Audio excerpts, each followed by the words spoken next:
いたれ本部です。寒い温度計マイナス4度です。誰のせいどんどれや温どれ。ポットで素人芸に刺すとどめ。縦板に水サラサラと流れるが流される気はさらさらない。むしろ俺色にマスタラに塗るで刺したないやつはおらんやろ言うて。振りも出しも聞いてへんライブじゃ振り出しに戻るその手のダイス。今さらじったばった知っても知らんがな。歯向けたろか彼岸花。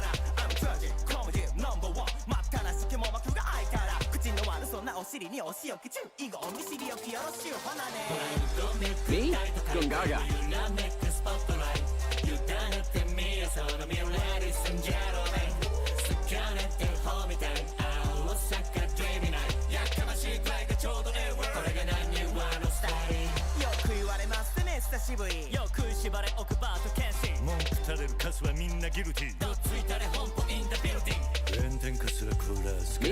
Con Gaga.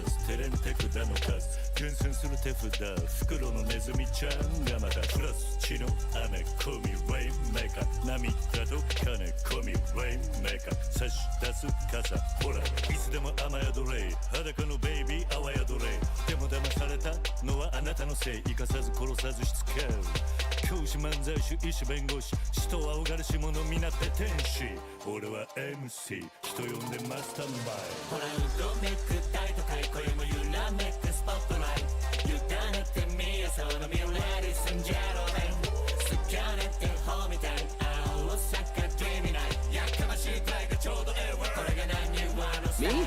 Con Gaga. 言われますね久しぶりよく縛れ置くバート剣士文句垂れるカスはみんなギルティどついたれ本舗インダビルディングあ、俺オーケーどうしよう俺はロショウツツジモリ続きの文字が出てこへんやばいどうしようやばいごめんどうしよう Me? Hey Con teacher Gaga. 一言いいっすかいや俺の番や割り込みすな何上がりしょ気にすんな俺らが組めばいっちゃ上がりっしょしょうもないやダジャレやんここに来てのダジャレ赤点かまへんその調子でかまげんいやガキの使いやらへんでお前いくぞ黒板下駄箱チョークスリッパいじめっ子たちにチョークスリーパーおう苦しいかまだ幸福しないじゃあ時に愛の無知往復ビンタマイク握れば容赦はしない教育し直す恐怖の一夜人間以下動物未満のヘイターしつけるトップブリーダー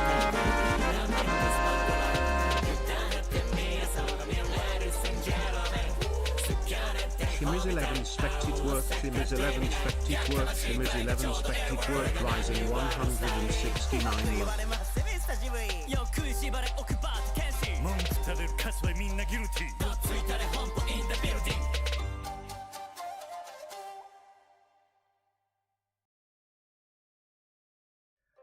By golly, welcome in everyone. Welcome in. How are you all doing today? Hi. My goodness. Thank you, Helmoon, for the 16 months. Holy guacamole. Thank you for your support. Thank you.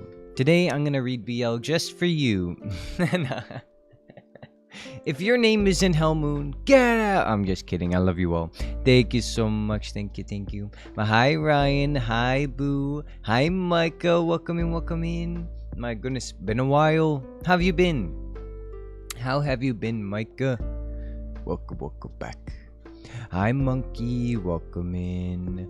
Hi, Min. Welcome. Good afternoon. Good evening. Good morning. I don't know. You're all scattered around. Hi, Eru. Hi. My goodness, welcome in. I know it's nighttime for you. My goodness. Yeah. But how are you all doing today? How are you on this? What is it? Tuesday? I thought yesterday was Tuesday. I got all my days mixed up. I was so confused. Ay. But yeah, we got a little bit of BL time before I have to go to work. So we got early morning stream. And now everybody that usually is like, it's like 3 a.m. for them. They're like, yippee! I don't have to stay up at night. we got the early stream for the people in the future compared to my time zone. So yippee! Yeah. But yeah, I don't know if this is like a dating sim or because I think we're playing as a character in the game. But I think you can choose routes. So it's almost like we get to choose what BL we want to see. We get to, I think there's 3 people. And we get to like kind of create our own BL, you know? We choose which one we think the MC works best, well with the best, I think.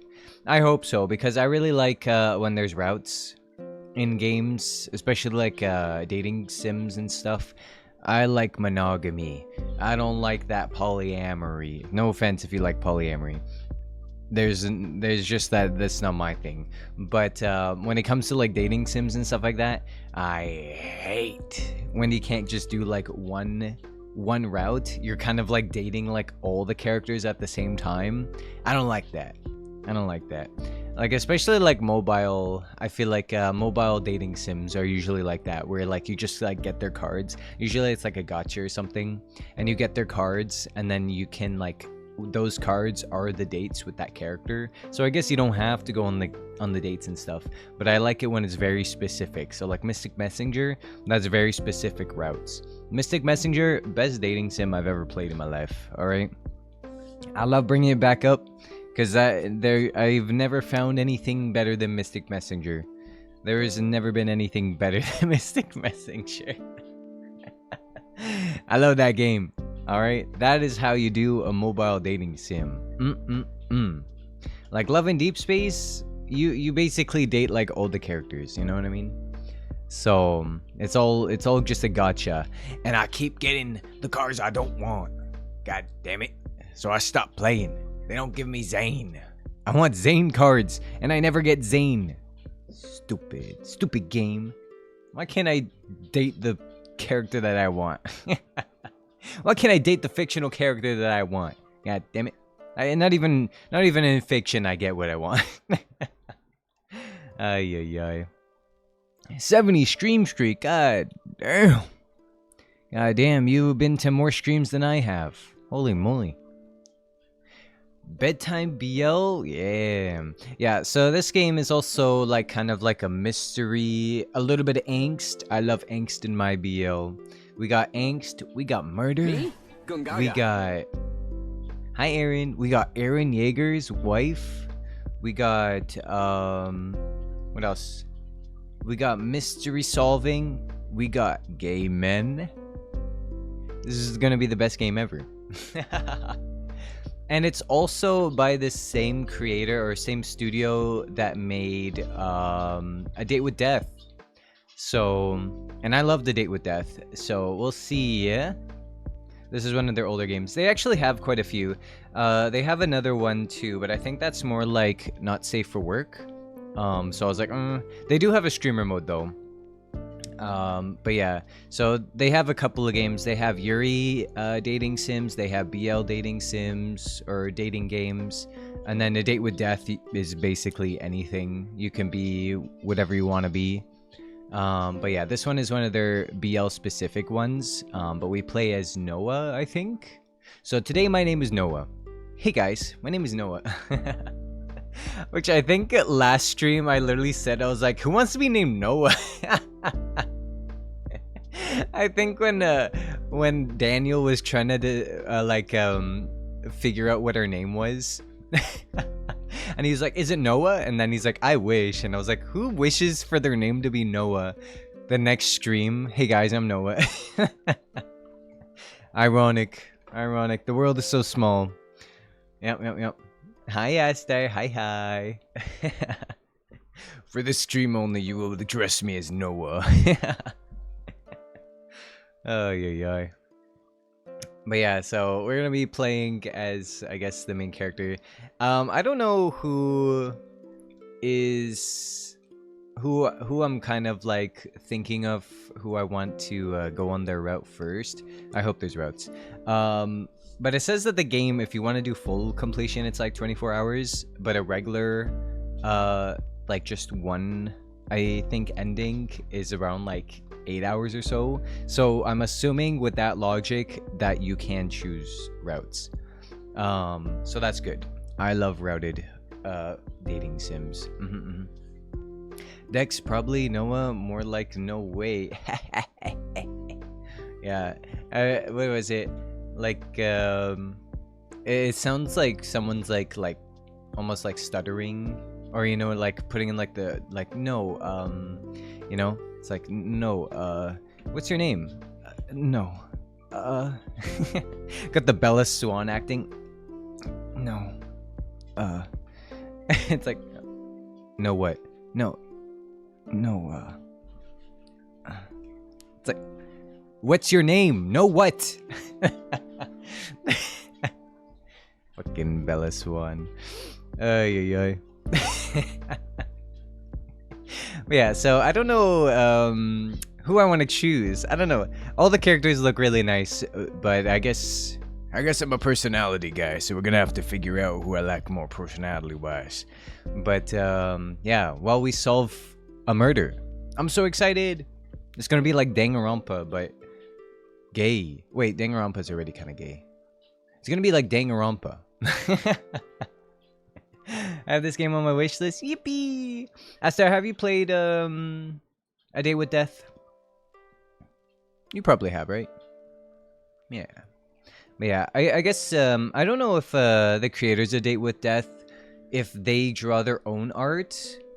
I think the art style is similar. I don't know if they yeah, I don't know if they draw their own art, or if it's like a studio who writes the stories and then they have artists, because some of the artists are different in their games, but this style looks like a Date with Death art style, so I think it's the same artist, but like, you know, a couple of years back, so the art style is like slightly different. I don't know, or maybe I'm just coping.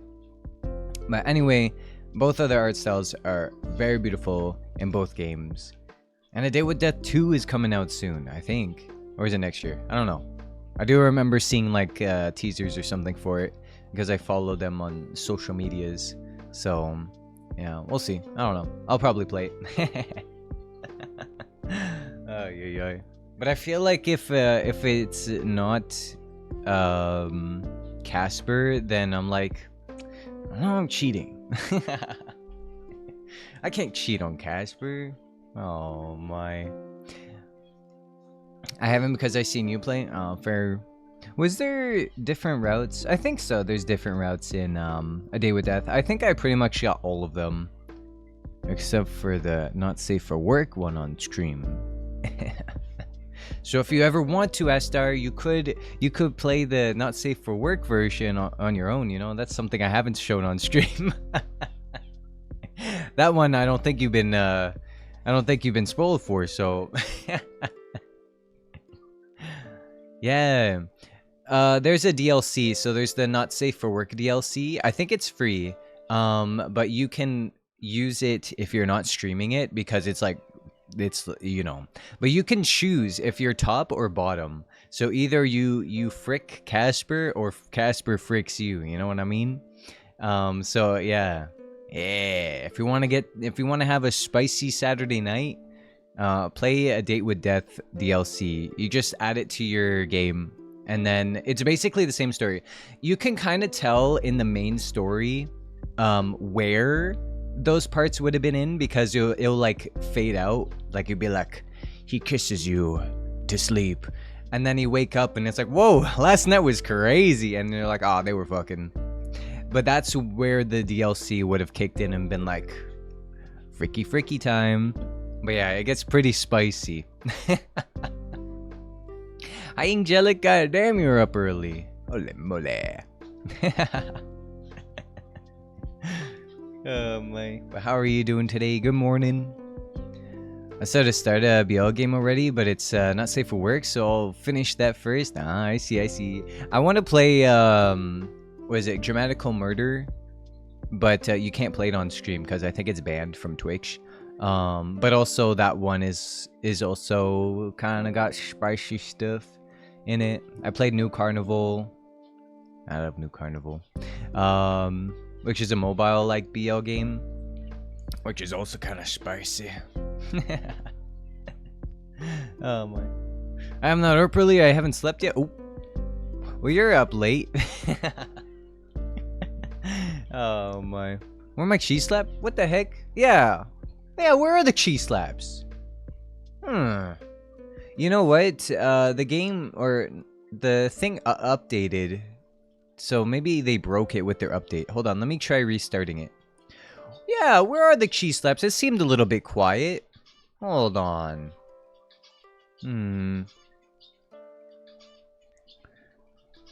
Hey, they're trying to slam me over here.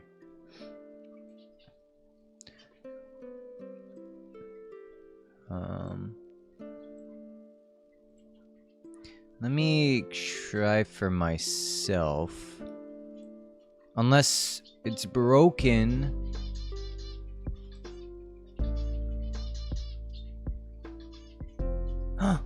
Their stupid update broke the cheese. I think it's just broken altogether. Oh, well, that's ass. All right, I'll refund your points, everyone that redeemed the cheese today, and we'll have to turn it off for today.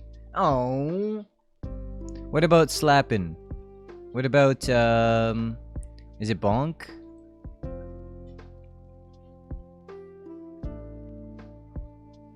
Oh, thank you, Ashtar. Yeah, I think it was Angelic and who else? I think Min Min also redeemed cheese. I saw it, but I don't think I don't remember it going through. Yeah. I think Min also did the cheese slap. Yeah. Thank you. Oh, okay. We'll pause the throws then today. That's stupid. Never update your shit. They're like, a new updates for tits, and I was like, okay, I guess I should. Oh, that means no pride. No. All the throws, yeah. We're gonna have to pause pride.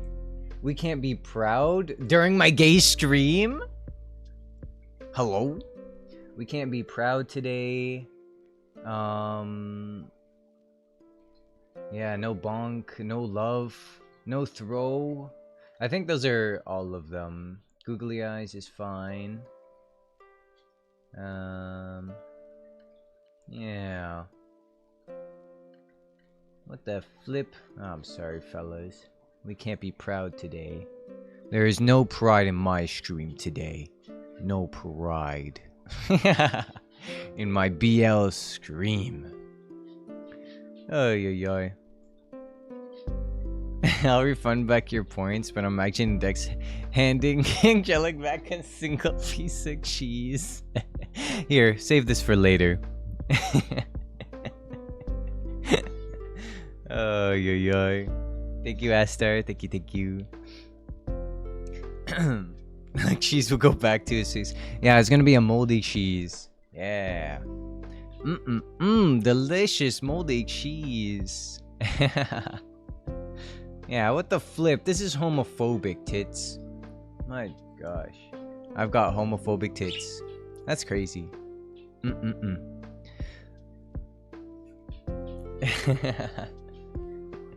I will be the cheese touch. I'm gonna get the cheese touch.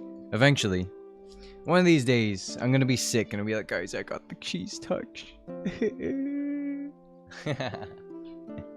You threw one too many cheeses at me. One too many moldy cheeses. Oh, yeah.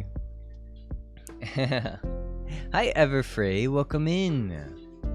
Or Forever Frey. Welcome in, Frey. How are you doing today?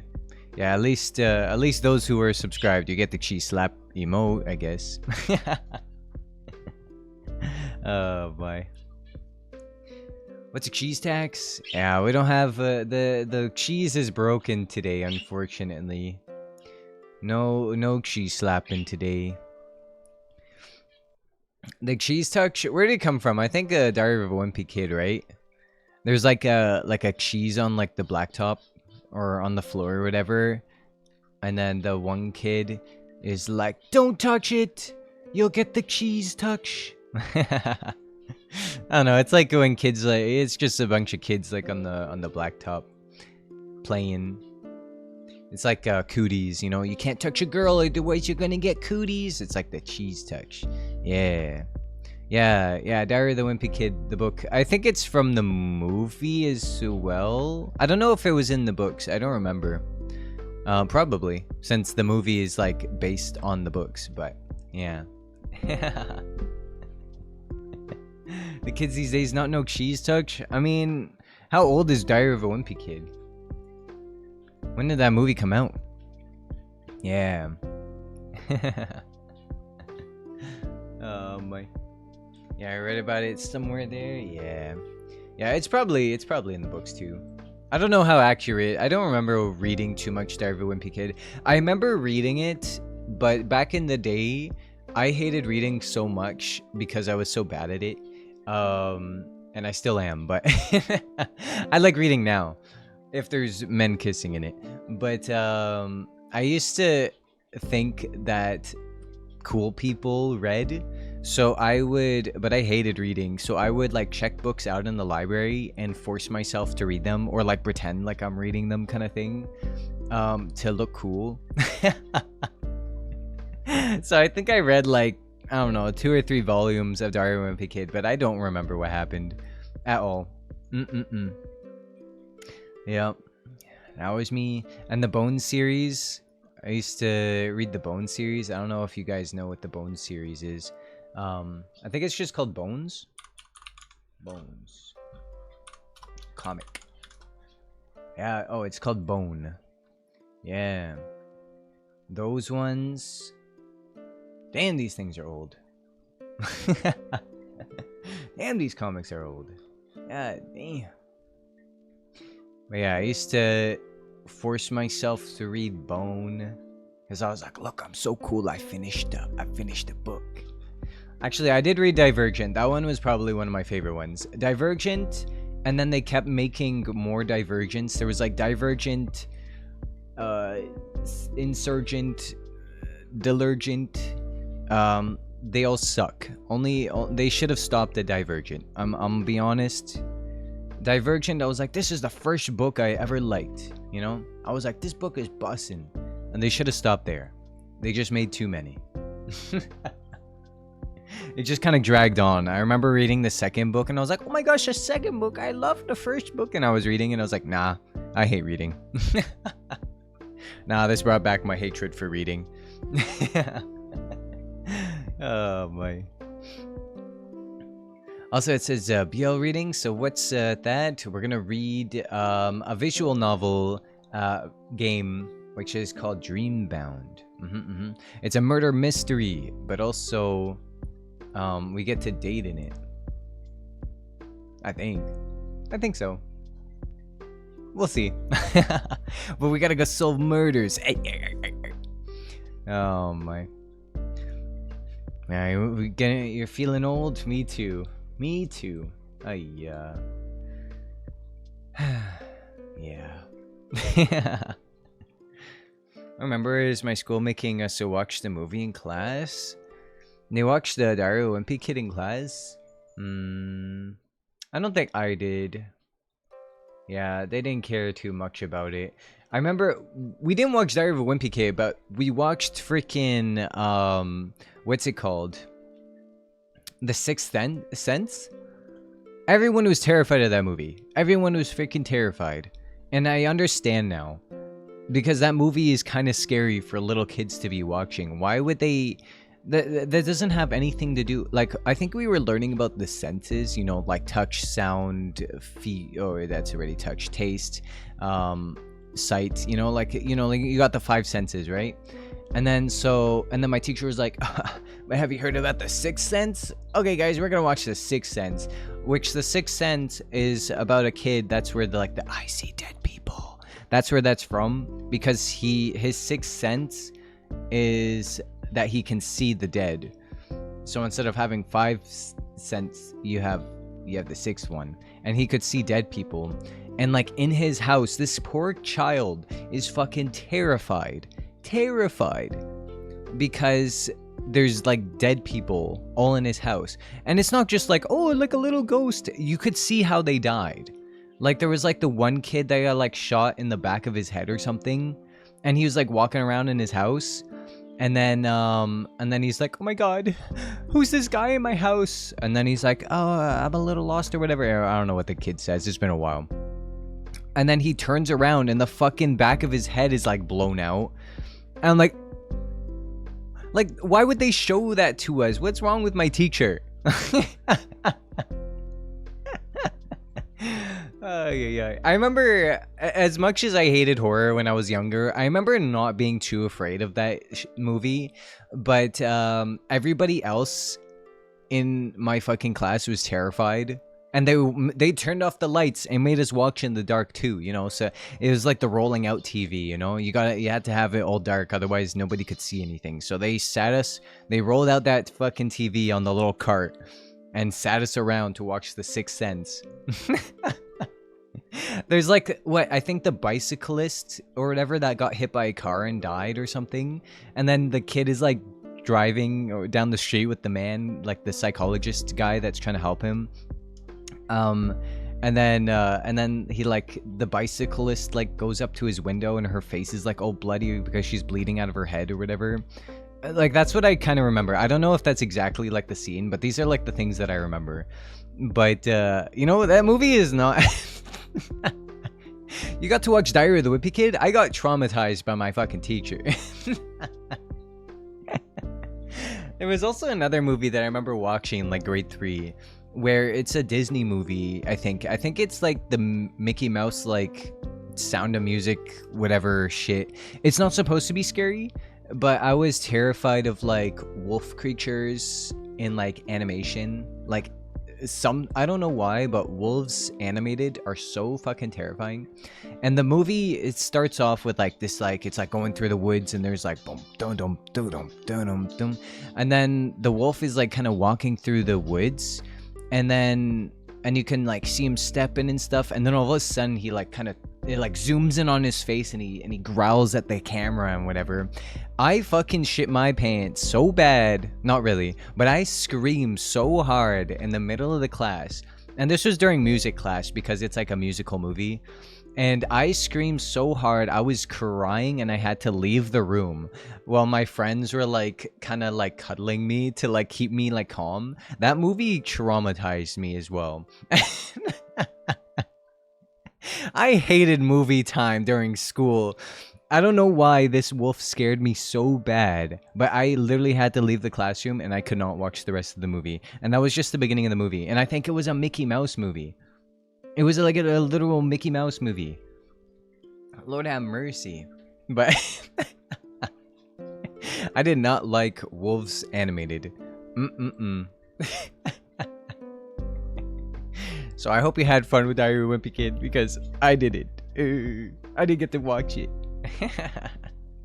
Hi Starry Night, welcome in. My goodness.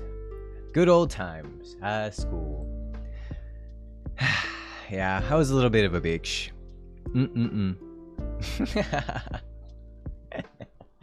I was a little bit of a bitch in school.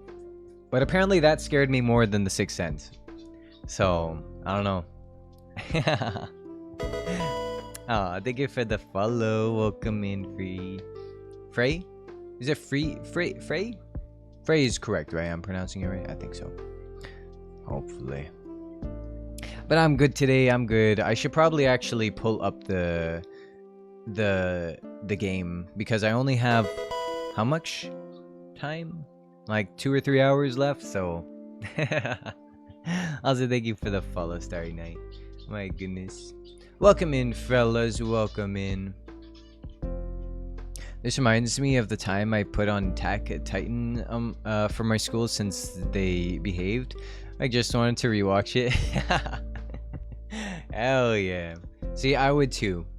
I'd be like, class, today we're watching Given.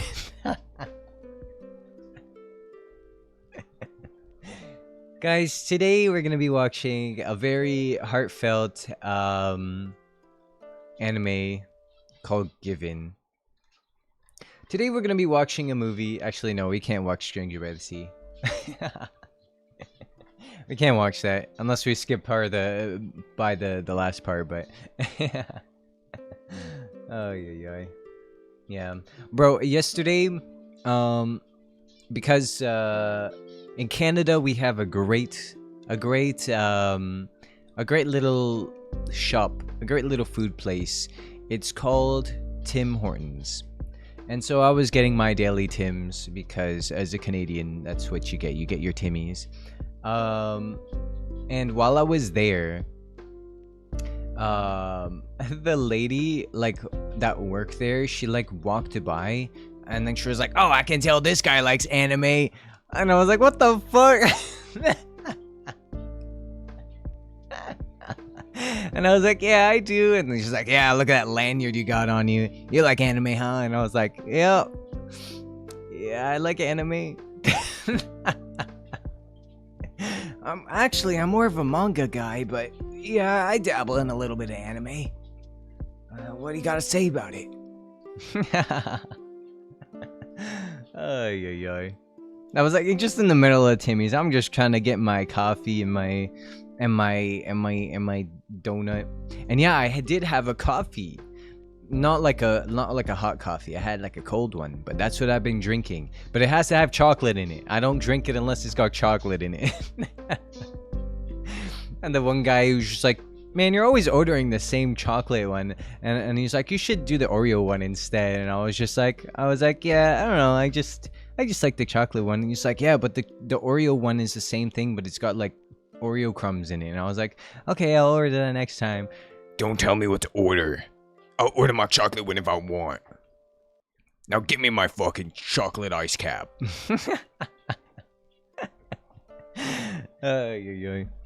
I love it. I love it. Delicious. So sweet. It's like 2% coffee and like 98% sugar. But I love it. Thank you for the hydrate. My goodness. I still gotta watch the anime. Which one? Given? Attack on Titan? Stranger by the Sea? Which one? Yes. Actually, I never finished Attack on Titan, to be honest. Sorry, Aaron. But the fact that everyone has spoiled Attack on Titan for me, I feel like I have watched it. I think I watched like the first season, maybe. I think. And then just from there on out, it was just all spoilers on Twitter and shit. Twitter, Instagram, everyone would just spoil every single chapter that came out. And I was like, "Oh, okay, I guess I've watched it. I know everyone who died. I know everyone that survived." Oh, yeah. Yep, TikTok, it's all spoilers. But to be fair, nowadays, like, how long has it been over? But yeah, every time like a new chapter or something came out, it'd be like the last episode, the last chapter of Attack on Titan. Guys, let's spoil it right now. No, let's not put any warnings in. They spoiled My Hero as well for me. Every time something came out, they'll be like, "Oh, they spoiled Jujutsu Kaisen for me." You can't go on social media without somebody like just posting the newest like chapters like instantly. No spoiler warning or anything. They'll be like, "Spoilers," as they don't even like blur the image or anything. I'm like, okay, thanks. You can't just put spoilers after you just posted the images. Oh, yeah. That's why I block tags. But if I do, then I can't get some like... Oh, I should probably hydrate. I have this thing open. Hold on. But like, I still want to see like art from it and stuff, you know? But then it just gets spoiled. Whatever. Oh, my. You like it when my voice drops? Hell yeah. I know, imagine if I just like spoke like that all the time. Man, that would be so cool. Oh my. You reminded me I have to look into a coffee I received before I actually open it. You have to look into a coffee you received? All like the granules or whatever? Oh, sorry, I hit the mic. I'm so sorry. I'm sorry. I'm sorry for your earballs. Stranger by the Sea? Yeah, you should. You should. It's like my comfort manga. I love my boys. And the movie is not that long. It's like what, 58 minutes? An hour? Maybe with the credits. It's really short. But if you want to get the full story, then just read the first manga. Like it's just like a single manga, and then they have the other one which is like a spin-off, which is longer. So that one is still ongoing. But Stranger by the Sea, there's Umibe no Étranger, Étranger, I don't know fucking French. And then there's Harukaze no Étranger, I don't know. You know what I mean.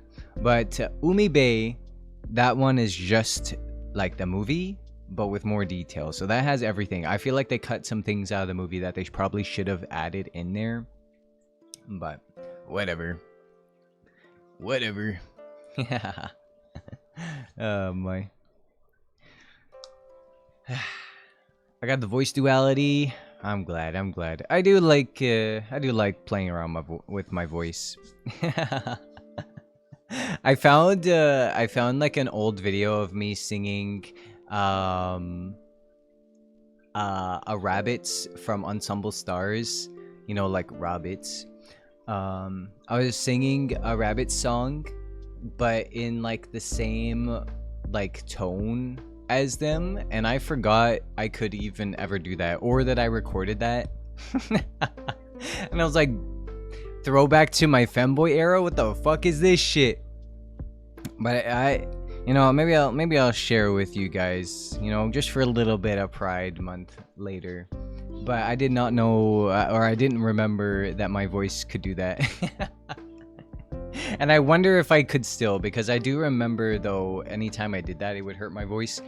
But I could do it long enough to sing like a Rabbits member. And if you know Ensemble Stars, they're like the femboy group, you know, like they're like very cutesy boys.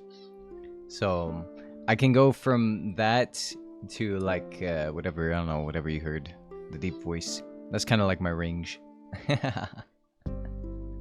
My sister got me a sort of coffee from Thailand, and it's a drip bag, so I wanted to look into it and see if it's like a tea bag or something else. But I don't want to open it and room it entirely, since I have like 2 and they seem to be different flavors. I see. Yeah, I've never seen like a coffee like little dipping like tea bag kind of thing. Yeah, interesting. I mean, why can't you dip coffee like a tea bag, you know? But yeah. I hope you enjoy your coffee. Yeah, I think I'm still kind of afraid to drink iced coffee, because I'll drink like a slushy version of coffee, but I'm still kind of worried about drinking iced coffee because I feel like it will kind of be watery, and I like my water flavored. I had a dream of me testing different. This was my dream last night. I love water so much that I was having a dream testing different waters from different fountains and seeing which one tastes better. I was like, okay, we got water fountain number 1, and I was like, it's so good. And then I tried the second one. I was like, it's okay. That's not as good as the first one, but it's still pretty good. A little cold. And then I went to like the one that's like reverse osmosis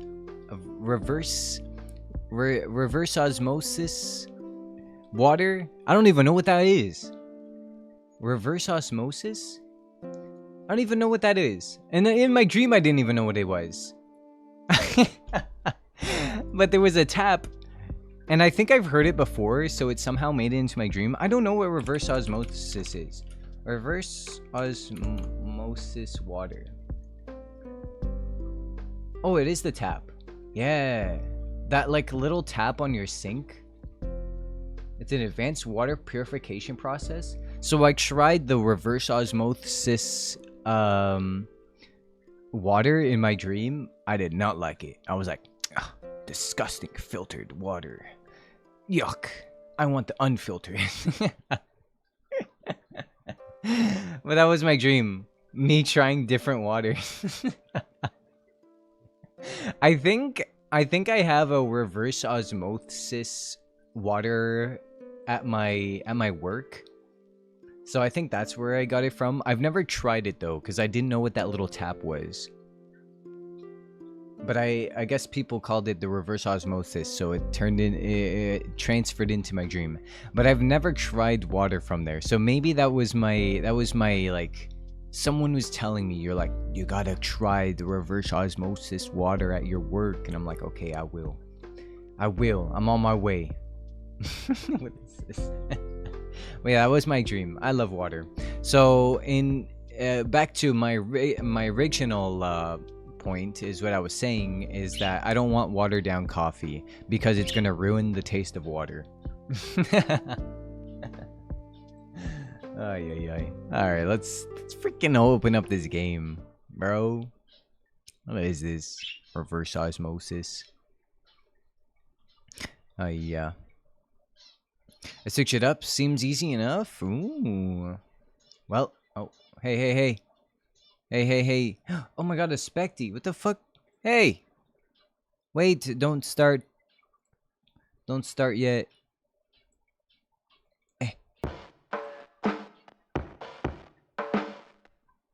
Hello?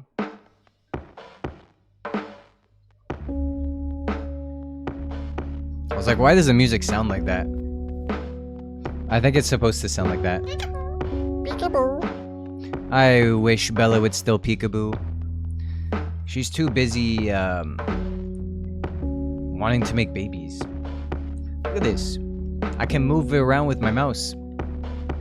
Which, by the way, guys, Bella laid an egg, and I was like, "What the hell?" I was watching a movie, and then after the movie finished, I turned around and I looked at Bella, and I'm like, "You've been really quiet. Are you going to sleep?"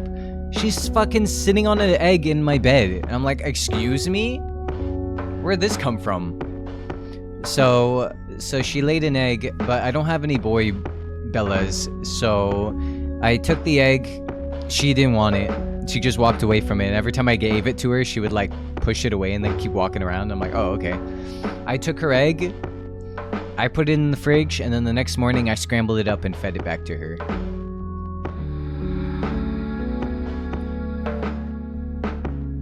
So she ate her egg for breakfast the next morning.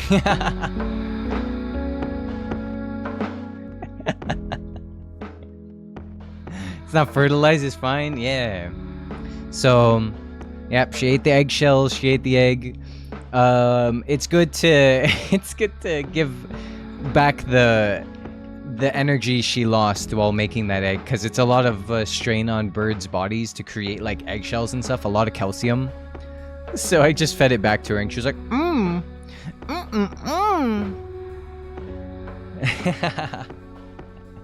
She loved it. And it's like Bella-sized, you know? Bella-sized scrambled egg. Oh, yeah. It's kind of funny because it's like she makes her own food, you know? It's a never-ending process. She makes egg, I feed it back to her. Makes a new egg, I give it back to her. Tastes organic, yeah.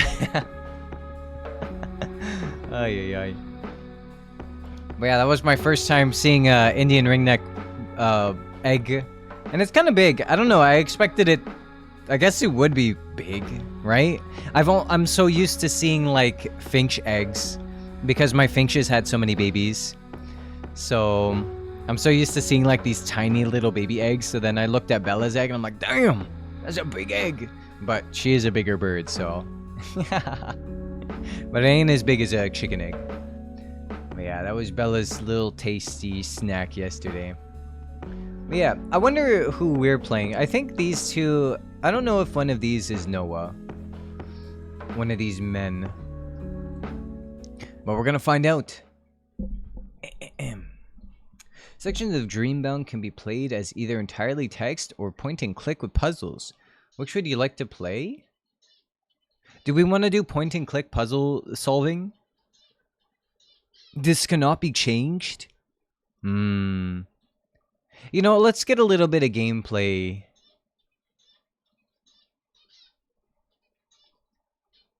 Should we get a little bit of gameplay? Yeah. Just so it's not like entirely reading, you know? Give my brain a little bit of a rest. But yeah, I think the point and click puzzles is me trying to solve murders. So, it was 2:37 p.m. on a Friday. I'm gonna assume that Noah is a femboy. On the specific day at this specific time, a funeral was being held. Oh, awkward. He was so young. How unfortunate. Is this my funeral? There would be many more Fridays, many more days where the clock would tick over 2:37 p.m. Time to go on whether one person was here or not. How's the audio? Does the music need to go down a little bit? Are we okay? So much talent wasted. What did it mean to be alive? And what did it mean to be dead? Being dead means you get to turn into a blonde, sexy ghost. Yeah. The music's a bit loud. Okay, let me turn it down. How's that? A little bit better? His family must be devastated. What did it mean to exist?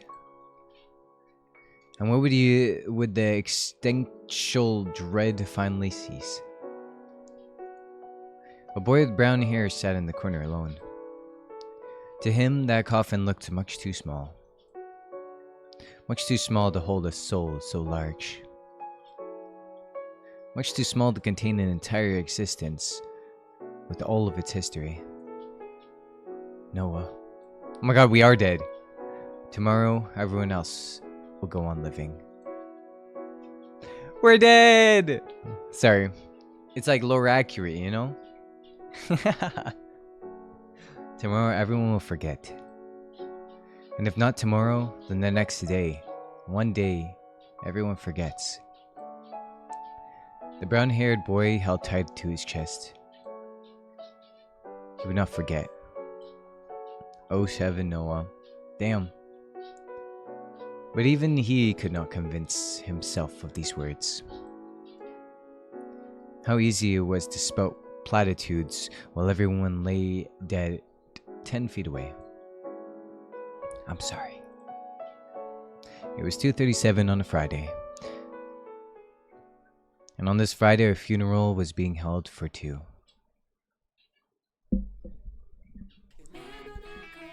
Oh shit, they got a whole opening too. Yay!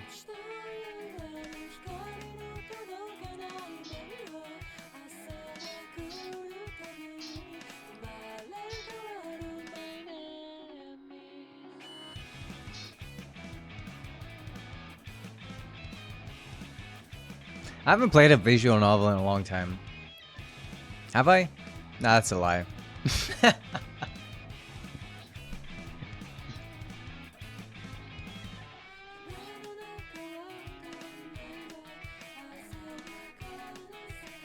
Wait, that was Noah? August. I actually really like month names.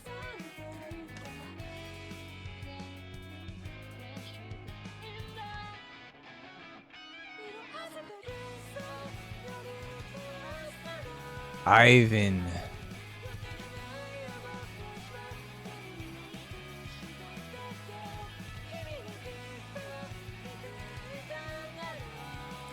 Kane. Crow. His name is Crow.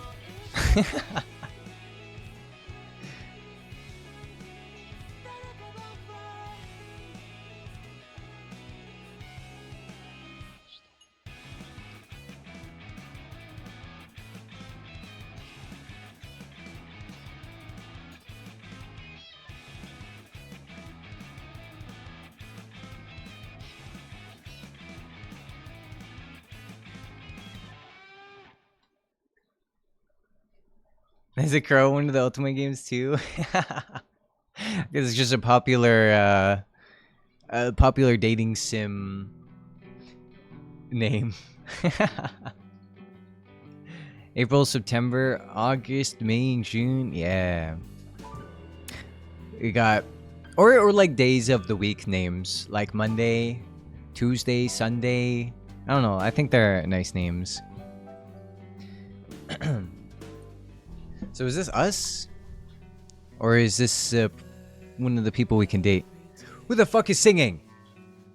Hey! I'm trying to read here.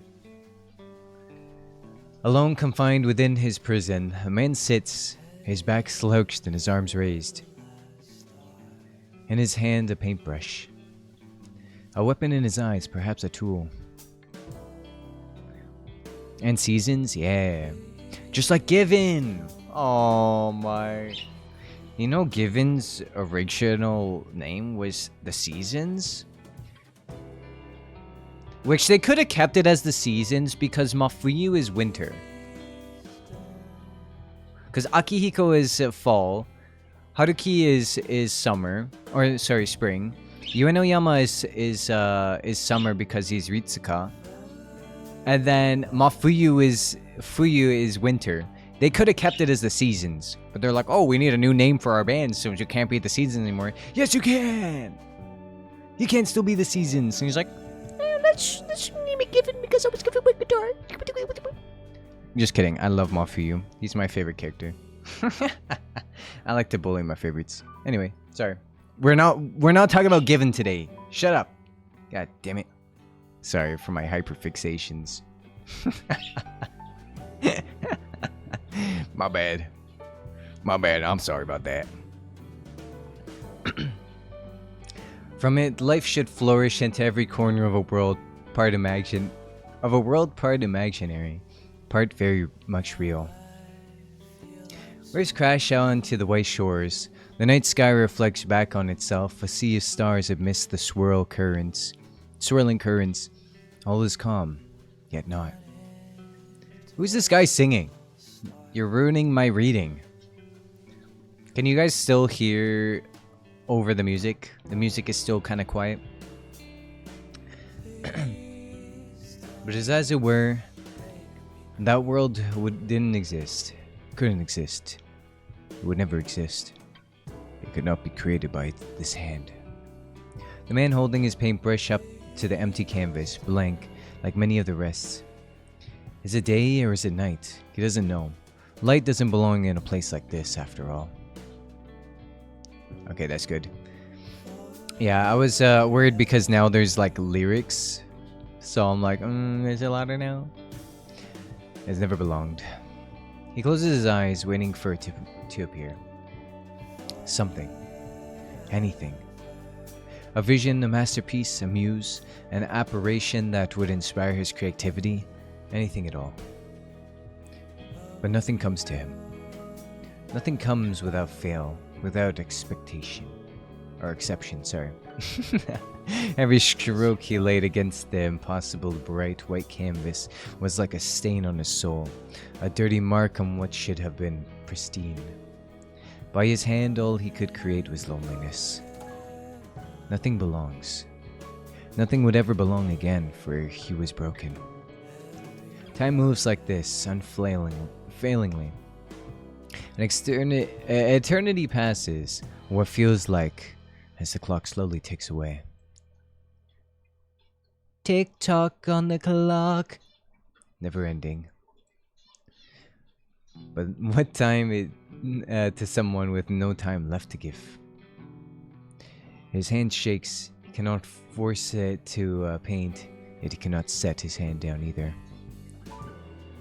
Behind his closed eyes, he ward off the tiredness he can feel on the edge of his consciousness. Perhaps a dream would help him to paint. Perhaps he has simply allowed himself to be carried away in that star-filled ocean. Aspiration would strike. Or inspiration, sorry. Or perhaps it would take him away from this world and finally bring him peace. Yet he opened his eyes, denying the very thought. Anything but that. Anything but a dream. Was it fear? Hate? Disgust? No, it was more. Much more. This was no base emotion. This was something far more deep, far more sinister. The minds of men were warped beyond recognition. Their being had become wholly evil. During the day, they wore masks to hide their intentions, but during the night, inside their dreams, the masks would fall. What was once a pure bright and now corrupt beyond repair? No, you need to stop this at once. You can't live off this. Whatever these scribbles are meant to be, imagine what people would say about me, about us. Why can't you be more like your brother? It's about time you grew up. You're not a kid anymore. Go throw all your stupid little books out already and give this up. No, this is all I have. All I have. This is all his fault and what he's done to our son. Please, I need something. Just one thing. Let me have just one. A letter laid on the rest of the table unopened. Oh. Hi, Code Sucks. Welcome in. Welcome in. Thank you for the follow. He lacked the courage to open it, too scared to read the words and that would shape his life. His fingers trembling came ever closer until the feel of textured envelope brushed against his fingertips. It felt like life. It felt like the future. It felt like the one thing that he could pull him out of the deep pit he'd found himself in, slowly being buried alive. He opened the envelope in one fell swoop. Words spread out across the page, perfectly ordered. He suddenly felt as if he lost the ability to read. In that dim light, he tried anyway.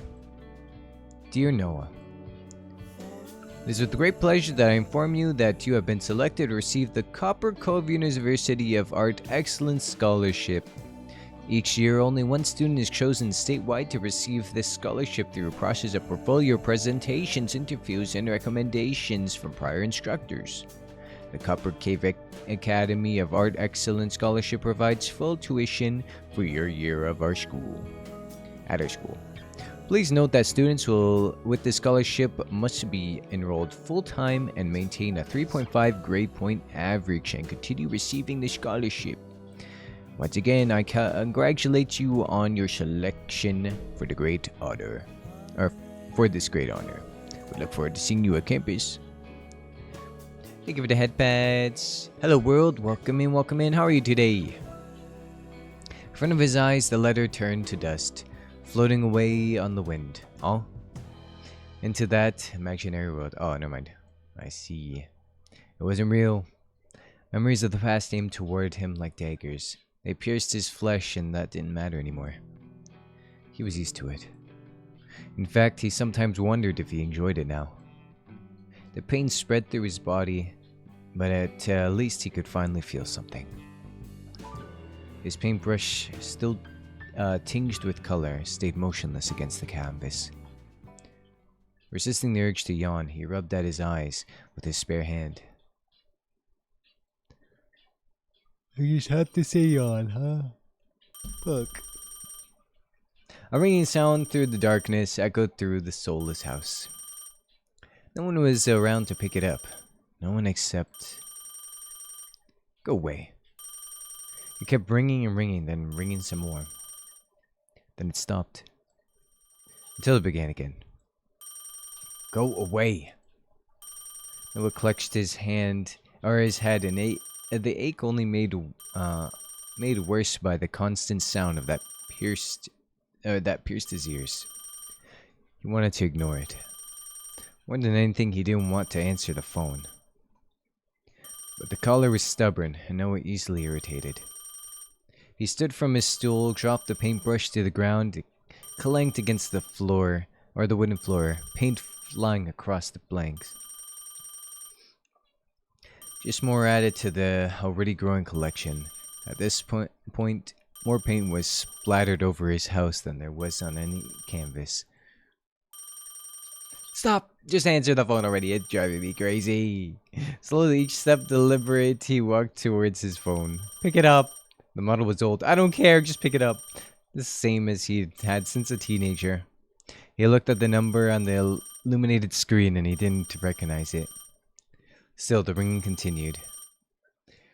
I should just turn this stupid fucking thing off. He stared at the screen, the light burning his eyes. And for some reason, he picked it up. No, is that you? What do you want? How did you get this number? It's me, your dad. Oh, sorry. Can we talk? I answered the phone, didn't I? What do you want? Please, it's been so long. What do you want? Your mother has just passed away. Please come to the funeral at least. Oh, that was our mom in the coffin? Oh, I thought we were dead. Ring into the year 3000. Honestly, my ears, it feels, it's like a pillow inside my head. My ears are nice and comfy now. Noah removed the phone from his ear and slid his finger along the screen. It went silent. The other person never to know what happened. Without a second thought, he switched the phone off and dropped it into the rubbish. So she's dead. His voice lacking any emotion. Whether this fact made him happy or sad, no one would ever be able to tell. He walked back towards his easel. On it, a blank canvas waited to be brought to life. He threw it to the ground in a heap with the rest of the abandoned masterpieces. Zach, what the fuck? Hi, Grilled Cheese. Welcome in. How's it going? I know what he should draw. Zach Fair from Final Fantasy VII. With the rest of the abandoned masterpieces before sending his foot crashing down towards them, breaking them in half. Listen, canvases are fucking expensive, alright? You shouldn't just be breaking them. One after another, he smashed them into pieces soundlessly, not a word or a cry escaping his lips. Only a silent fury. None his mother passing.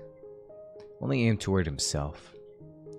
Finishing but not feeling any more fulfilled, he dropped to the ground and curled into a ball. His eyelids felt heavier and heavier until finally he found sleep.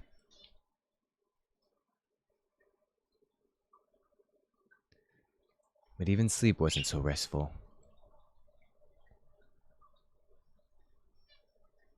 Noah woke to the sound of a key turning in the door, and then the same door slowly opened. Footsteps started off slow before they sped up, coming directly toward him. But he didn't flinch or turn to look around who it was. What did the canvas do, honestly? The canvas didn't do nothing. It's not his fault that you have art block. If someone wanted to kill me, let them. If they want to steal any of my shit, go for it. I don't care anymore. I don't care, so just let me die. Noah, what are you doing on the ground? Are you okay? Noah should have realized who it was. Yet, he somehow felt disappointed. Would have been better if it was someone here to kill me already. Go away, I'm resting. You have a perfectly good bedroom. One room over. Come on, let me help you get to bed. I don't want to. Just leave already. Let me at least get you some water. Come on. Water? You got that reverse osmosis? Kane extended his hand to Noah, who stared back at it blankly. Kane was the same as he had always been. Kind, dependable, hardworking. Charismatic, funny, popular. Everything he wasn't. With a sigh, he took Kane's hand and let himself be guided toward a seat. He fished out a bottle of reverse osmosis for water from his bag. Obviously bought in preparation for the visit. Must be nice, living on kind of life where you buy bottled water. I bet you have a reverse osmosis tap at home. Noah took a sip, feeling the coolness make his throat hurt just a little bit less. Must have been a while since I drank anything. I didn't notice. Noah. I gave you that spare key for emergencies, you know. I'd say this counts as emergency, wouldn't you? Noah, this has to stop. You need to get some help Get outside. I don't know, just things need to change. You can't keep living like this. Joe angrily pulled away from Kane and frown settled on his brow. No, nothing has changed. I'm fine the way I am. I didn't ask for your help, so stop butting into my life. You didn't need to. Look, this isn't like you. You didn't used to be like this, you know. You wouldn't want this for you either, you know that. Shut up. Don't bring him up. He was my best friend too. I'm allowed to talk about him. I'm certain this isn't what he wanted you to do. Wait, so it wasn't our mom that was in the coffin in the beginning? I guess our friend died? A silence spread out between them as both looked away from each other, searching for what to say. Between them was a gap that didn't used to be there once upon a time. How's your painting going? What does it look like to you? Noah shrugged, but continued when Kane stayed silent. I shouldn't just give up. There's no point anymore. Alright, sorry, I should just give up. There's no point anymore. I can't paint. I'm just wasting my time. Of course you can. I've seen you paint before. I know what you're capable of. Then why? Look around you. Why can't I do it anymore? Listen, art block, it happens. I've had art block for 10 years. It's too late. Everything feels dirty. There's nothing worth capturing left. I'm chasing a light that doesn't exist. Look, you have plenty of nice paintings around. Noah looked between them. They morphed into his mind, becoming too ugly to even glance at. There's nothing less than nothing. This is why I feel like the end's like, this is what the end feels like, I think. Wouldn't it be nice if the world just ended tomorrow? You know, maybe going out and experiencing some new things would help you spark your passion. Meeting someone new, meeting new people would be good for you. There's no point. I'll die surrounded by my blank canvases, and then finally I have my only masterpiece. Noah. As if unsure about what to say, Kane found the remote and turned on the old small TV. A news presenter, dressed impeccably, read out the news with so little emotion. You would wonder why she really. You would wonder if she really cared about the words leaving her mouth. Do I care about the words leaving my mouth? Why can't I read? Next up, we have some breaking news from directly on the scene. A number of bodies have been found with strange flower-like markings, first believed to be tattoos. Analysts say that no ink, pigment, or burn marks are featured on the victims, which has ground the investigations to a halt until they can find out what these markings mean. Further proof that true art is found on death. Ugh. Even Kane is like, God, this guy's depressing. Why don't I even come and help him? Disgusted sound from deep in Kane's throat, he switched the TV off, as if deciding that silence would be better. I'll ask you one more time, okay? Please, let me help you. I don't want your help. I just want to leave. I just want you to leave me alone and stop coming here. We're friends, Noah. I'm not going anywhere. I don't want any friends. I don't deserve any. I don't want the only person left that matters to me to betray me too. Better if you just leave now. I'm not going anywhere, I promise. I told you to leave, not stay. As if on cue, Kane stood, producing another Bro, he's got the reverse osmosis tap in his bag. Holy shit. He stepped closer and closer until he stood in front of a potted plant, the only bit of life left in the entire house. He watered it slowly, deep in thought. Make sure you look after this, alright? I can't stop by every day. I am. Good. Finished, Kane walked towards the door and opened it wide. Noah shielded his eyes from the sun. Fucking vampire? No wonder your eyes are red. I just want to see you go back to your old self, alright? I want to help you. He doesn't exist. Alright, eggy boy.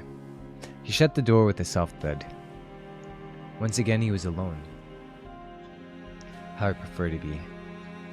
Noah stood from his stool and wobbled as the room spun around him. His head still ached, and he could feel a deep hunger in the pit of his stomach. When was the last time I ate? Uneasy on his feet, he slowly found his way to the kitchen. God damn, this guy's dirty. I want to clean his house. Damn, bitch, you live like this? Noah's kitchen was as bare as ever. He hadn't even used it, really. Most of the time, he'd order something to be delivered, or better yet, skip eating. His money was limited, and he always put his paint supplies on everything else. Noah reached up to open a cupboard, knowing full well it was bare, when he smelt something.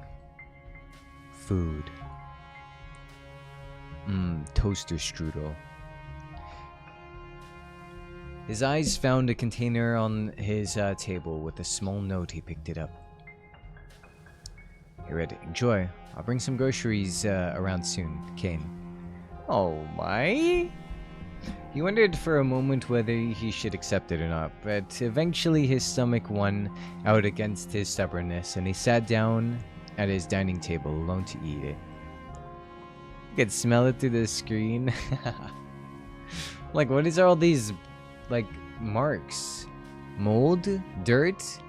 Paint? Shit? While he sat, he thought.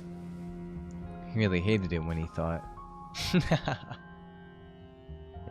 Hi, monkey boy. Welcome in. How easily can just come and go when I'm stuck in here like a corpse in a coffin, buried alive. But what of it? I don't care anymore. That sunlight that I haven't seen for years, it suits him, not me. My friends, my family, all fake. Twisted, corrupted. Just like me, nothing is pure, nothing. Except... He brought the fork to his lips, slowly nibbling on the small cooked food Kane had brought him. Still a good cook. He really does have everything going for him these days. Suddenly he froze, a terror crawling over him. His head throbbed and his stomach lurched. Then he fell. He was poisoned by Kane. His fork dropped to the table, abandoned. Whoa, my eyes! The world spun around him until it disappeared, spinning, filling his head with dread. Oh, so familiar. He squeezed his eyes shut, begging silently for this to stop. Recap, we're just a depressed painter boy. That's all that's happened so far. He didn't want to be here. He wanted to be home. When he peeked out of his tightly shut eyes, his home was long gone.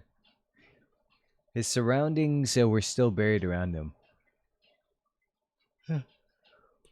And his body felt as if it were being ripped in all directions. If at any moment it would be torn into shreds.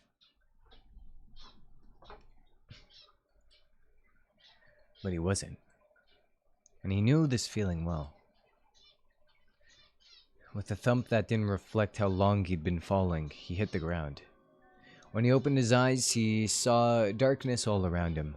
Not a human darkness, but a darkness that was something more.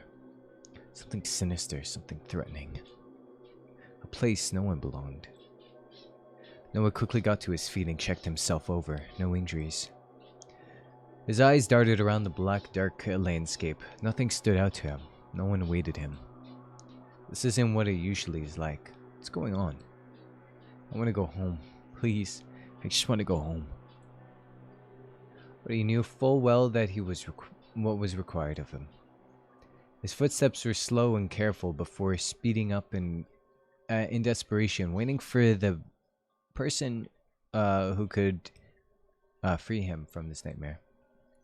He walked and walked and walked some more until his feet ached with deep blisters. That said, bleak, not black. Oh, I have reading issues. Be nice to me. Yet he still walked because the alternative wasn't something he wanted to face. What happened? Wait a minute. Oh, I went back. Behind him, nothing. In front of him, nothing. But he was walking in circles. He wouldn't have known. His feet ground to a halt when he finally saw something. Or someone. A man curled up into a ball, sitting in the distance. Darkness surrounded him, threatening to take over his very essence. Then he looked up. His eyes were hollow, filled with sadness. Their eyes locked. My father? Why would I be brought here? How?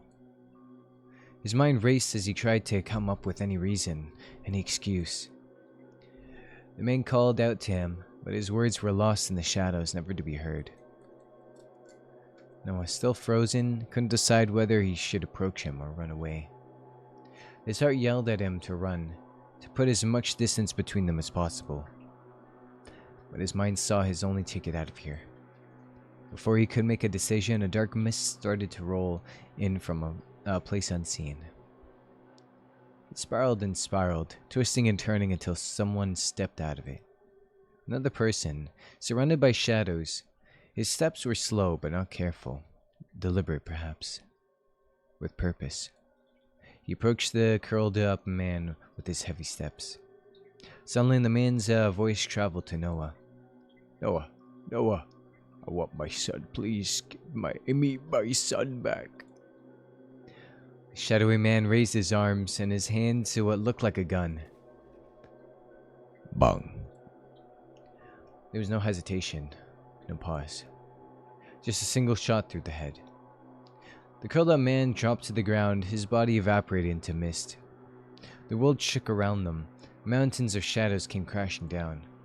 The whole world threatened to cease existence in a mere moment. Noah's eyes darted around, searching for a place to escape, when he finally looked back towards the man with the gun. And as the world came crashing down around him, he swore that the shadowy figure was looking right back at him too. Oh, you can hear my little birdies. Yeah, very nice emotes. The empty eternal darkness. Why is darkness always seen as cold anyway? Because there's no light, and light creates heat? If anything, Noah felt like he was surrounded by intense heat. It was too much, too overwhelming. He thought that at any second he'd burst into flames. But nothing happened to him, even if he wished for it. Something soft wrapped around his shoulders, holding him tight. He should have been scared, but instead the pressure felt welcoming. When he opened his eyes, he was sitting.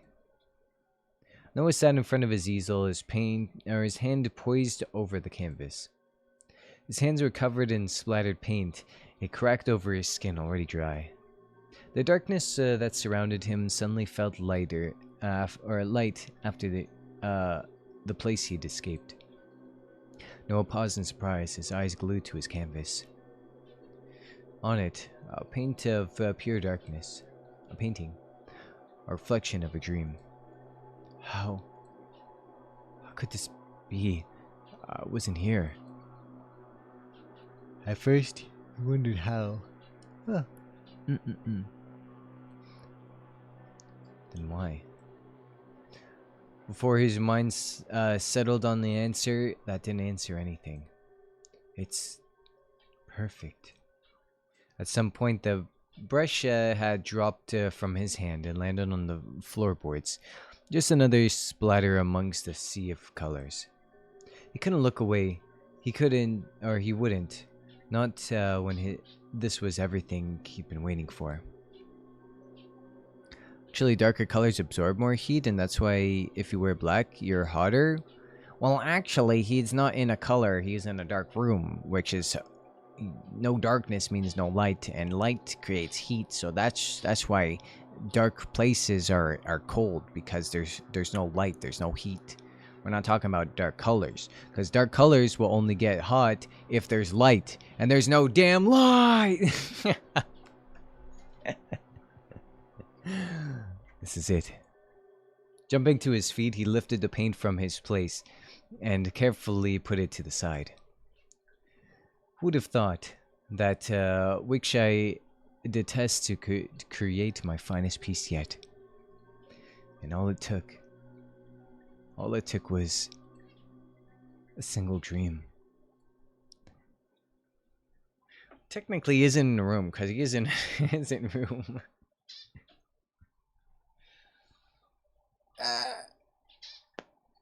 Well, he's in a painting room right now. Also, did you hear that crack? That was my freaking shoulder. He sat back on his stool and slumped forward, deep in thought. Is this us in school? My dad let me stay up all night playing. You've got to get it. I said my parents would let me out on studying. Let me skip out on studying to play games. He won the parent lottery.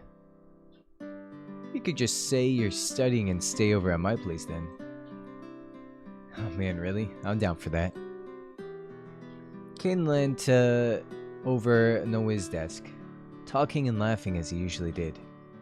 Noah sat lazily, kicking his feet, the legs of the desk, not worrying about whether it would annoy anyone else in the room. It was an early morning, a few months into the semester. Noah had settled into his routine by now, walking to school with Kane, chatting until the bell rang, then wasting the day away until he could go home. Of course, there was more to it than that. Studying, tutoring, pressure from his parents, but all in all, nothing ever shook him up. He was comfortable but bored. Hey, I heard something interesting. What now? Apparently, someone's coming into our class. What? At this time of the year? No way. They'd never catch up with the workload. No, for real. My dad said so, and your dad's on the board of directors. Yeah, you say it every time. Did you think it'd be a cute girl? Too cute for you, that's for sure. Ouch, my heart. It's fine. You're the only one I need. Gaze! Kane fluttered his eyelashes. Ew! Putting on a voice so clingy that Noah physically recoiled. Ew. Hopefully if it's a guy so I can make a new best friend, I think something's wrong with mine. You could try. Who else would be able to put up with you? Step, step, step. The door opened as someone walked carefully to the front of the room and behind the desk. And their teacher, Mr. Floyd, stood in front of the classroom before clapping his hands. Hello, Mr. Floyd. What was such a fruity thing to say? I bet these guys kiss in their free time. Alright, take a seat. I have some exciting news today. The class shattered endlessly as the students did as they were told. Yeah. An excited buzz spread through the room. As some of you may have heard, we have a new student joining class today. He just moved from the interstate, so make sure to help him if he gets lost with anything. So boy, guess Kane was wrong about that one. Noah leant his eyebrows against... He leant his eyebrows against the desk, resting his head on his hands. That's not something I've heard before. Just let me lean my eyebrows on this. For some reason, he didn't find himself all that interested. Anyway, let me introduce himself. Oh my god, let him introduce himself. You can come in now. A pause. No one opened the door. He's skipping on the first day. For a few moments anyway, slowly the door opened wide and someone stepped in. Noah sat up in his seat, his eyes locked on the boy that entered. Yeah, this is a BL game. Oh my, he's blonde! Blonde hair and deep green eyes. He didn't hesitate any longer. He stepped in front of the class with a bright smile Noah had ever seen. What's BL? It stands for Boys Love. I feel like I know these intros by heart now. It's nice to meet you all. My name's August, and I just moved here with my dad. Actually, we move around every couple of months, so I've been to around 7 schools already? A few students gasped in surprise, hanging on to every word he said. You know, when I was young, my family moved around a lot. Not once was I introduced to the class like this. This has never happened, where you like stand in front and it's like, hey guys, I'm the new kid in town. Not once. I just sat in my seat and they're like, who the fuck is this guy? Also, they give it a high grade. He looks like me?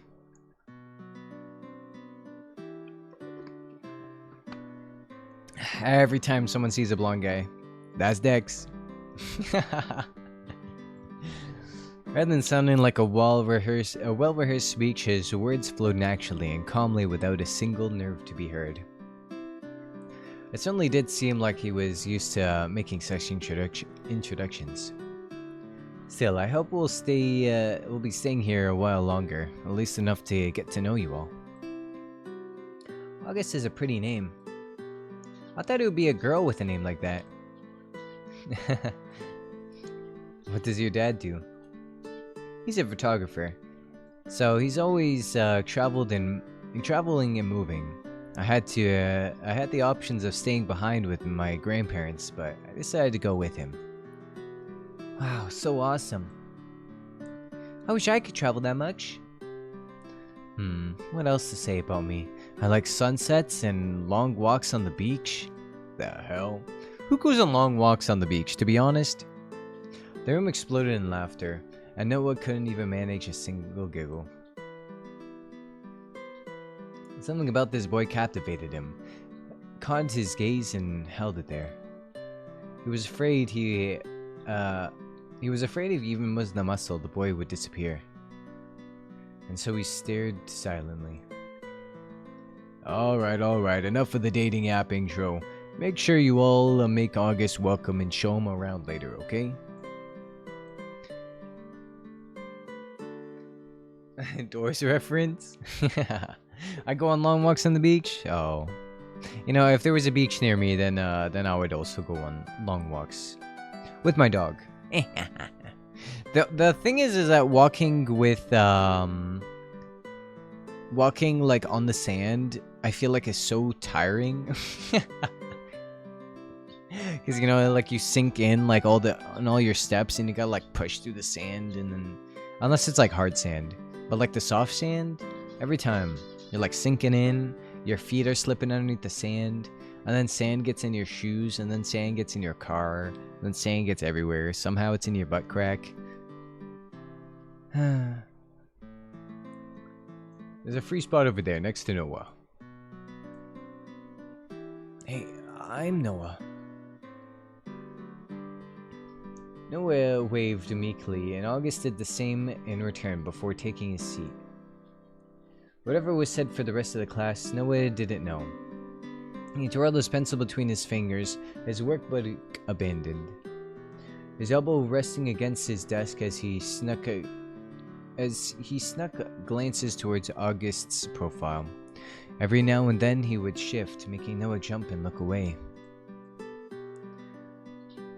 Huh. His profile is almost pretty. That's kind of gay to think about the new guy that comes into school. He continued staring at the boy. Well, not even almost. It is pretty. With that thought in mind, August's eyes finally met Noah's. Noah froze, unsure if he should quickly look away and pretend he wasn't staring, or if he should just smile and act natural. Eventually, August decided for him. He smiled brightly, tilting his head at the same time. Noah awkwardly smiled back before looking away, and his heart raced. Only a few moments later, a folded piece of paper slid onto a desk. Noah looked at it in surprise, and back to August, who simply raised a finger on his lips in a shh motion. You're Noah, right? It's nice to meet you. I hope we could be friends. You're drawing. Why are you drawing it like a sideways smile face? Just write it like. Just draw a smiley face. Why are you doing like colon? You put a nose in his smiley face. He wrote his return message carefully on the other side, unsure of what exactly to say. Yeah, nice to meet you too, August. Looks like we'll be stuck together this year. Ah, he did it too! How do I do it too? So lame.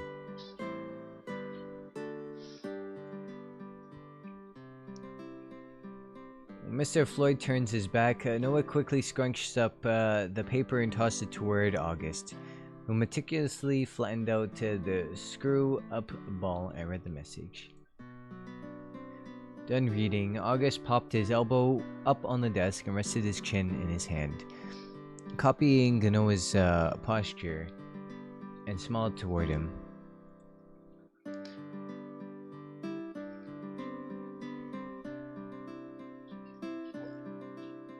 Just make sure that you only put English in chat, just so that I know what you're saying.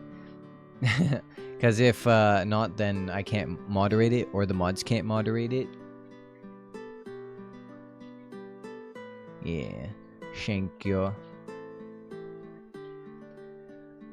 Noah's mind went black, and the rest of the lesson passed in a blur until the bell for lunch suddenly rang. Only when Kane was standing over his desk, waving a hand in front of his face, did he snap out of it.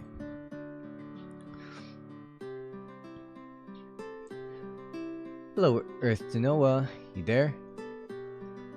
Yeah. Is it my time for a break already?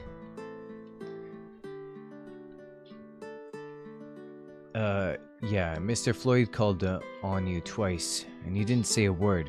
Are you feeling alright? Yeah, I'm fine. Just feeling a little bit out of it. What do you think of the new guy? What? Noah's cheeks felt hot at the sudden question. Why? I don't know, just making conversation. He seems nice. Has a nice smile too. Oh my god, we gay as hell. Right, well, I guess you should go greet him too. Wanna go now? No, I mean, I'm sure he has a bunch of other people hanging around him right now. Wouldn't want to crowd him. The rest of the classroom was empty. Everyone else had already cleared out, either to eat or chat with friends. August had obviously been pulled along to have a tour with the other classmates. Yeah, seems like he's a little hard to get a hold of later then. Wanna go get something to eat? I brought food, so I might just eat here. Whoa, you sharing? Don't be stupid. Your lunches are way better than mine. What can I say? I'm something of a chef de cuisine. Noah laughed in response before pulling out his lunchbox. In it, a sandwich and a few other snacks. Compared to the luxurious meal Kane had cooked for himself, it was nothing. Actually, you can just give me some of yours. You know, I'm always happy to share with you. Kane gave Noah a warm smile. He might play around, but Noah knew that Kane would probably do anything for him. The door suddenly rattled and opened. Noah put his sandwich down and turned, just in time to see someone walk toward him. The boy from earlier. August. Oh, did it got automodded?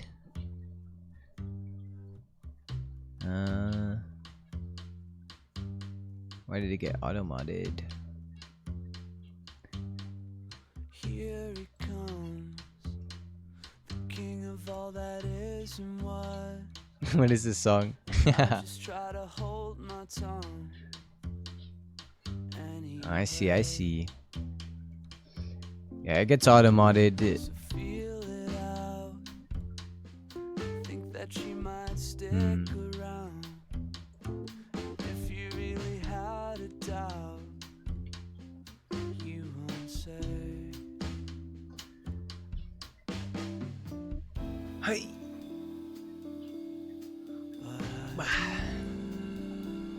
The red sun in the sky. So it's a song? It was just a matter of time. I see, I see. Who's playing this fucking trumpet? He sat at the desk quietly, minding his own business. Kane looked toward him and then back at Noah, motioning for him to speak up. You okay? Oh, just a little tired. I thought he would probably hide in here for a bit. My name's Noah, which I guess you kind of already knew, and this is Kane. You wanna eat lunch with us? Is it really okay? Me, Gungaga. Hi, Belle. Hi. Yeah, we're here. We're playing BO. Yeah. How are you doing today? I'ma go. No worries, monkey. Have a good day. Thank you for hanging out. Of course, the more the merrier. August turned his chair around with that same bright smile. You get dragged around everywhere by the girls. I think they showed me every inch of the school, which I'm happy about, don't get me wrong, just a little exhausted. I liked your introduction, by the way. What a stupid thing to say. God, I'm so lame. Really? He laughed a little before looking down. I was a little nervous, honestly. It's hard coming in front of new people.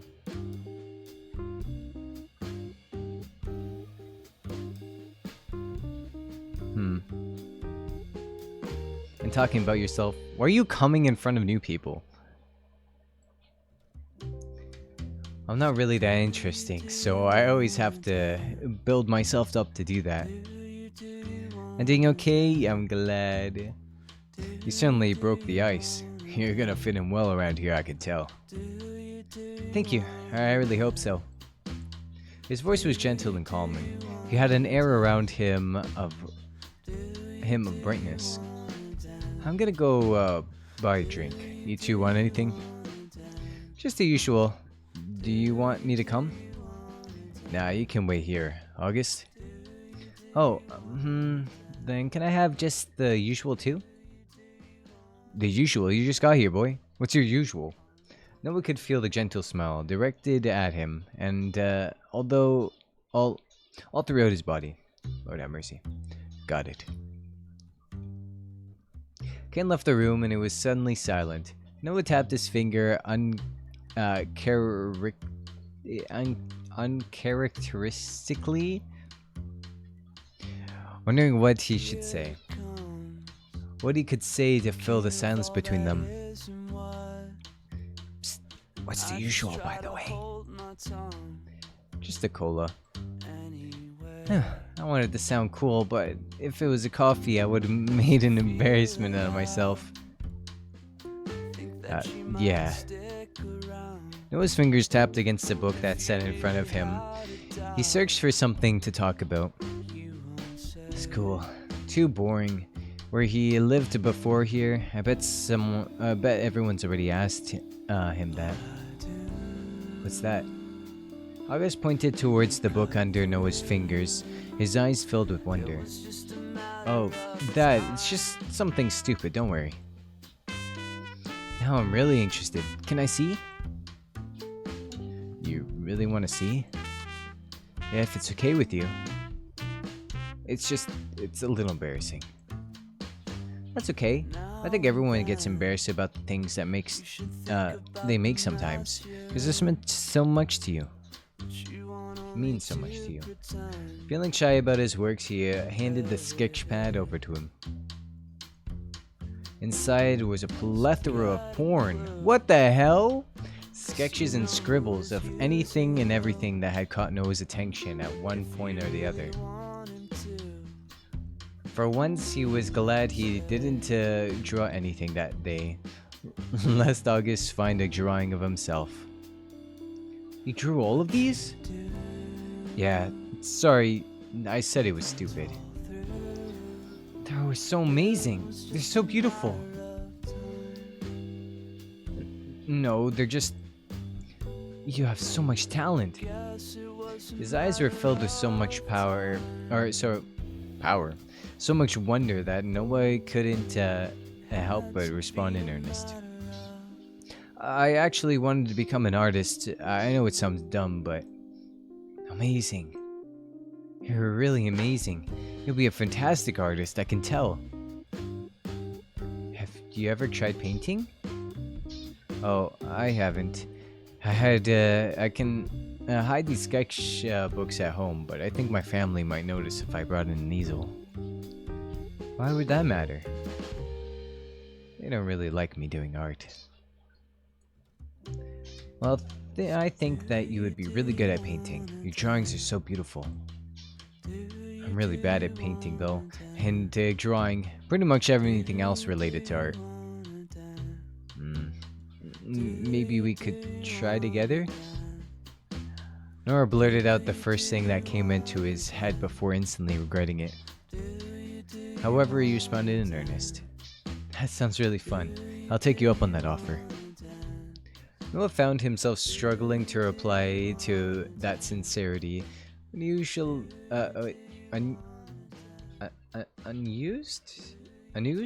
to anyone being interested. Unused. Yeah, I did it. English. The door opened again and Kane stepped in, his eyes wandering from from August's warm smile to the tinge of red on Noah's cheeks before he frowned. Pushing that to the side, he smiled again and sat the drink down at Noah's desk. Got them. Enjoy. Thank you. I'll pay for the next time, I promise. It's no problem, don't worry. We can just force Noah to pay anyway. Hey. So you just moved here, right? Where's about your house? Not far from here. I think it's Fielding Avenue. It's still... I'm still wrapping my head around the street names. Both Noah and Kane looked towards each other, blinking in surprise. Number 42? How'd you know? That's the place next door to me. The people living there did move out a few weeks ago. I had no idea. I guess we're neighbors both at school and home then. Maybe we could walk home together? I mean, if you're not busy. Yeah, I'd like that. I mean, it's probably the safer option too. I may get lost otherwise. Well, my dad always told me if you dropped someone in the middle of the woods with a broken compass and half a map, they'd still have a better time finding their way out there than I would. The bell rang again, signaling the end of lunch. August shuffled back to his desk while Kane gathered his things. Oh. Next to him, August dug through his pile of books before frowning. I think I left my math textbook at home. Mr. Floyd laughed, waving his hands in a carefree manner. You can share with Noah for today. Try to remember for next time. Yes, sir. Can he detention on his first day? August carefully dragged his table and chair closer to Noah's until the two were sitting shoulder to shoulder. Alright, open your textbook page to... Oh god. Why did I leave it here last time? Go on, say, Mr. Floyd. I swear to god. Wait, this game should be old. He won't say page 6-7. He shouldn't say page 6-7. This game is too old for 6-7. So I'm begging. I beg them to say 69. Yeah! 69 is where it's at. 69 is so much better than 67. Fuck 67. Open your textbooks to page 69, and we'll resume our previous lesson on trigonometry. This is why this game is better than all the other games. I'm so scared now for a stupid 6-7 joke. Some kids in the class snickered and giggled. Usually, Noah would at least glance towards Kane with a smirk, but this time he was completely frozen in place. He's in the gay panic. August leaned his head close to Noah's, his blonde hair hanging down in front of his glasses. He carefully pushed the loose strands of hair behind his ear as he read the textbook carefully. Mr. Floyd's voice faded into the distance as Noah's concentration on the triangles wavered. He only snapped back to reality when August mumbled something under his breath. That might be the death of me. You don't know how to do this? Don't laugh, but I usually only just manage to pass my math tests. I promise I'd be better at my other subjects. Do you want to work together on these then? Noah tapped the problem in the textbook with the end of his pencil. Really? Thanks, Noah. Noah, somehow the name sounded just right rolling off his tongue. This is the gayest thing I've ever read. Noah swallowed hard, then finally pulled his eyes away from the blonde boy. I need to concentrate. So if we have the adjacent and the hypotenuse, August stared down at his workbook, where he'd copied down the problems and had began working on them. Then Noah reached over, wanting to write something behind August's neat handwriting. Noah barely stopped himself from pulling back as their hands brushed against each other. Oh, that makes much more sense than the way I was taught. Thank you, Noah. I think I get it now. No problem. Noah pulled his hands back awkwardly, fidgeting with his pencil. The rest of the day was much like the beginning, a complete and utter blur. For some reason, Noah couldn't get that smile out of his head. Yet at the same time, the thought of it made him nervous. What's wrong with me now? As the clock ticked down second by second until the bell would ring to signal they could go home, the butterflies in Noah's stomach took flight. He tapped his pencil against the desk nervously with a frown. This is stupid. It's not like him, like me to be nervous about anything. He's just another guy anyway. It's not like I'm walking home with a girl. Besides him, August didn't take any notes of Noah's actions. Unlike him, August had actually been working through the tasks. Is there something you want to say, or are you just tapping your pencil repeatedly for fun, Noah? Mr. Floyd's voice was lighthearted, and Noah knew instantly that he was joking around, yet his face still went in a deep shade of red. No, nothing, Mr. Floyd. When the bell finally sounded for class to end, August was instantly surrounded by people. He struggled between them to move his desk back to where it came from. Kane found his way over to Noah's desk with a laugh, glancing at the huge crowd. He kinda looked like he'd be shy and quiet, but he seems fine even when he's surrounded by people, huh? In the center of that gathering, August smiled and chatted away as if everyone there. Yeah. Then all at the first stage. Why do I feel so nervous around this guy? I mean, it's not like it's a girl or anything. Always starts off that way, huh? So why don't we walk around in the city? I can show you around. Oh, actually, I need to go home and unpack. Next time. Aw, then how about we walk home together? Thank you, but I'm actually walking home with Noah. It turns out we're neighbors. I'm so jealous. You don't want to spend too much time around him anyway. You're way too nice for him. He's a kind of a jerk. Wow. Noah froze at the moment, or at the comment. It's true that he wasn't particularly close with his other classmates, but he had no reason to become friends with them all. He had Kane.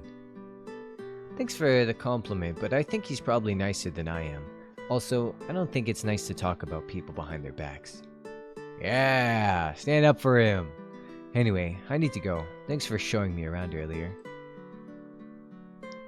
August waved them off before joining Kane and Noah's desk. Shall we leave then? Do you live nearby as well? Oh, sorry, do you live nearby as well? Just across the road, actually. Amazing. This is like fate meeting you two. Yeah, right, fate. Oh, brother. Noah stood from his seat and gathered his things, dropping his art book in his backpack. With everything tucked neatly away, they left the school. The air outside was still warming, and the sun beat down on their face. The smell of late spring gently soared with the wind.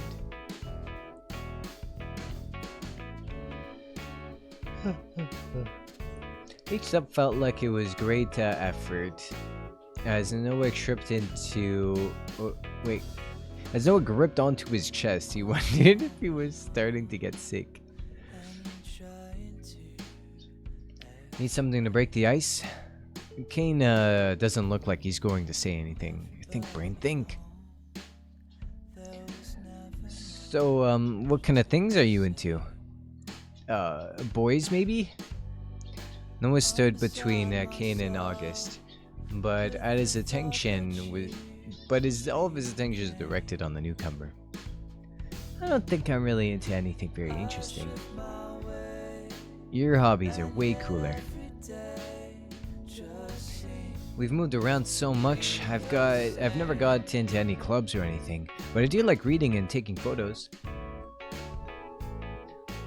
That's cool. I like reading too. Since when? Since always, Kane.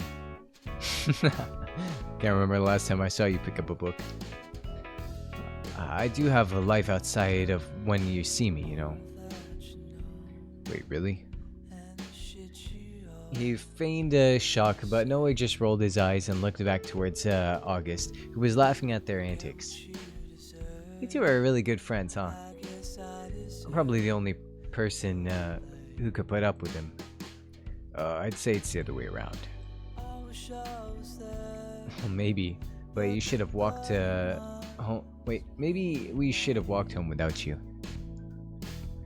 We'd all be walking the same way anyway. That'd be a little awkward. Whatever, I do like reading, so that's cool. And you like taking photos too?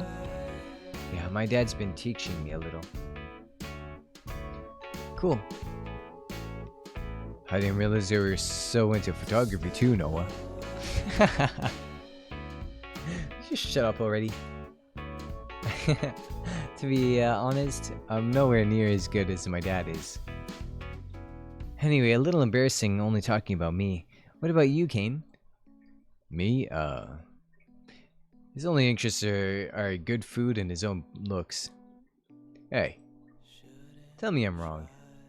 I like cooking, because I use moisturizer doesn't make me upset with myself. This is moisturizer. Don't worry, I do too. Noah, you're fumbling. Well, I guess it's not that bad. Maybe I should try it.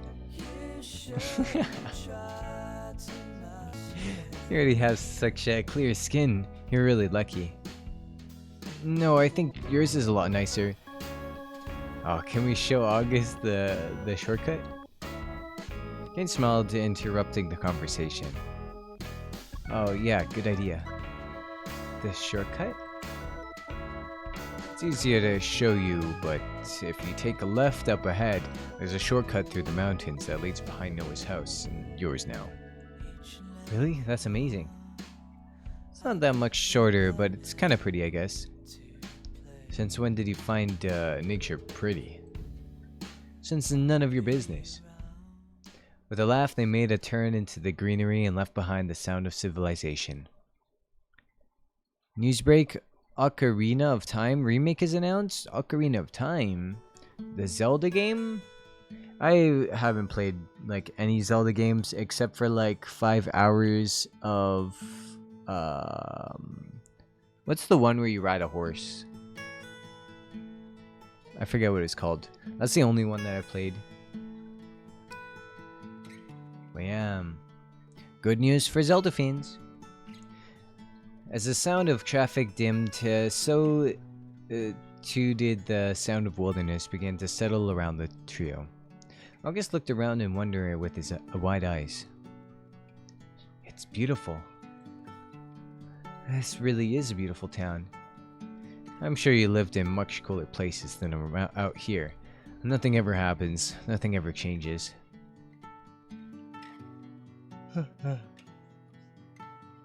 Well, I've lived in a lot of places, but nothing like this. I'm so jealous you get to see this every single day. Well, we can just walk this way together again if you want. Not much choice if we're all walking the same way.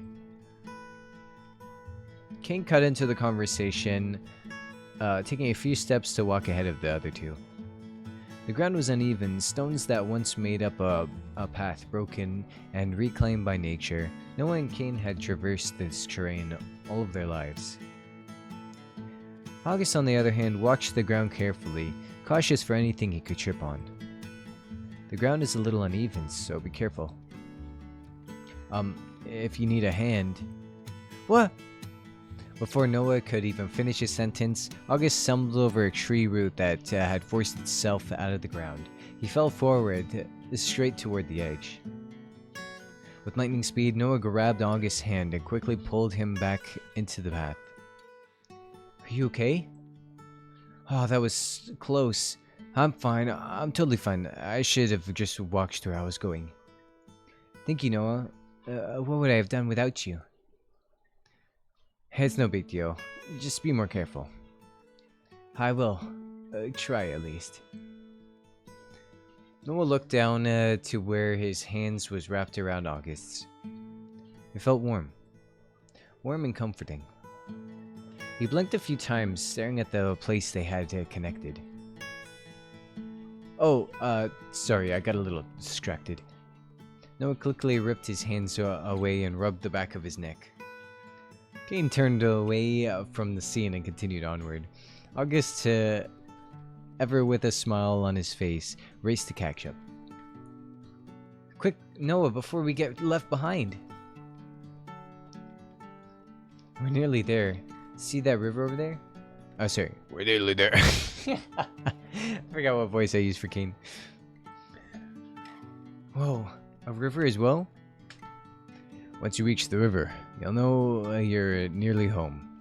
See over there, through the trees? This really was a shortcut. How do you know you didn't even walk the other way first?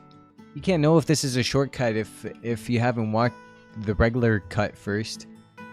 In the summer, you can swim there too. Ooh, I want to go swimming. If I'm here in the summer, then we should go together.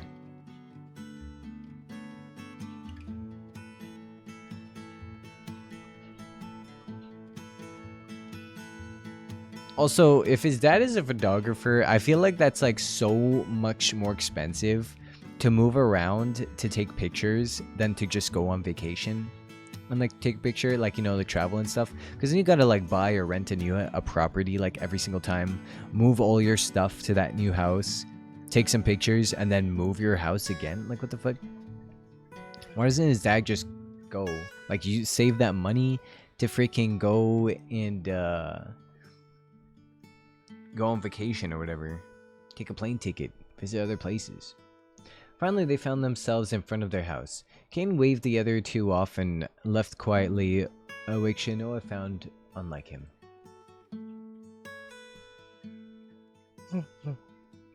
Noah wanted to say something, but he couldn't think of what. Well, see you tomorrow. Do you want to walk to school together tomorrow? Oh, yeah, that would be cool. August smiled at him again and as soft and sweet. I'm glad. See you tomorrow, Noah. Noah found himself locked in a place after he watched August walk back toward his house. It was only a few minutes after he managed to snap out of it and enter his home. God, I'm so gay! Ugh. Damn, nice house. Welcome home, dear. Did you have a good day at school? Mom, I think I might like men. Ah, get out of my house. Yeah, I was alright. Let me take a quick look at your notes. Just want to make sure you're doing your work.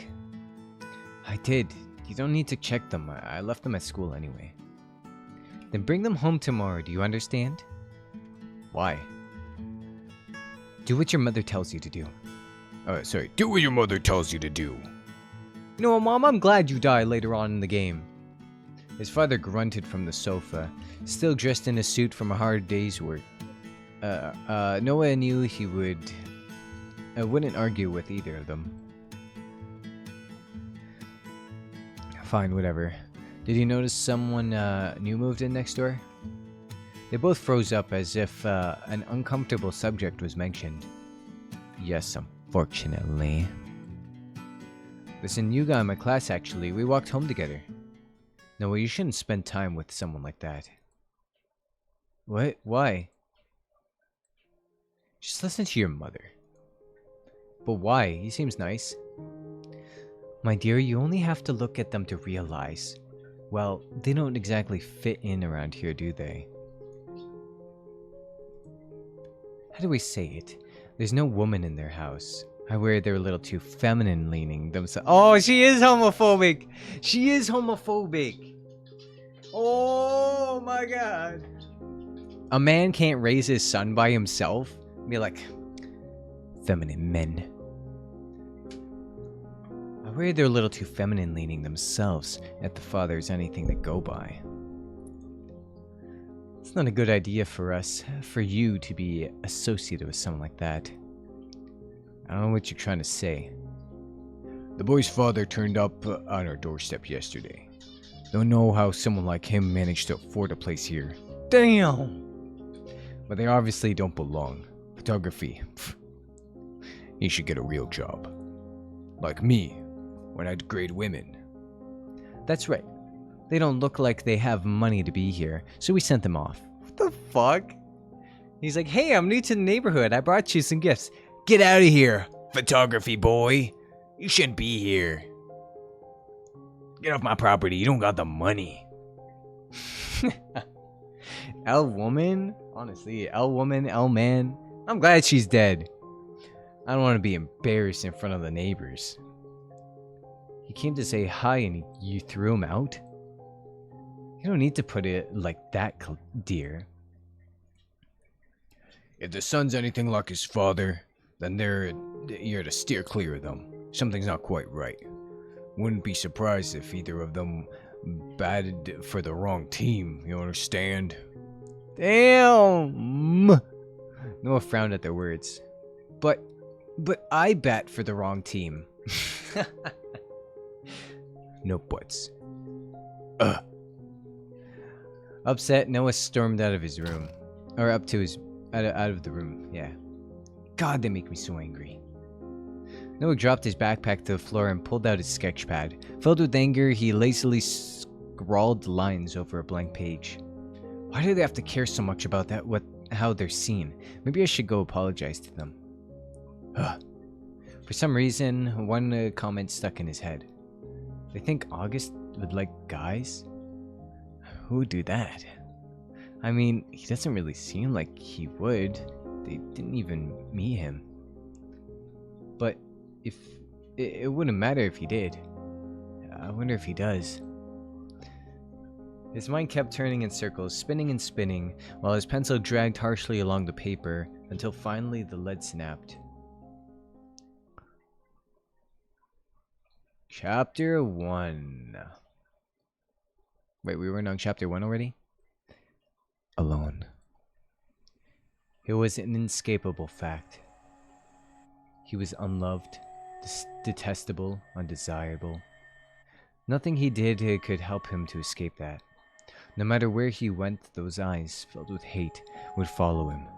The gaze would burn him alive where he stood. The gaze? The gaze burned him alive? Damn. He was unaccepted in the straight community, unaccepted in the gay community. Their words would pierce him like blades, stabbing down his very core. His essence would darken and crumble away into nothingness. Deserved it, if they would say. That was the introduction? Yeah.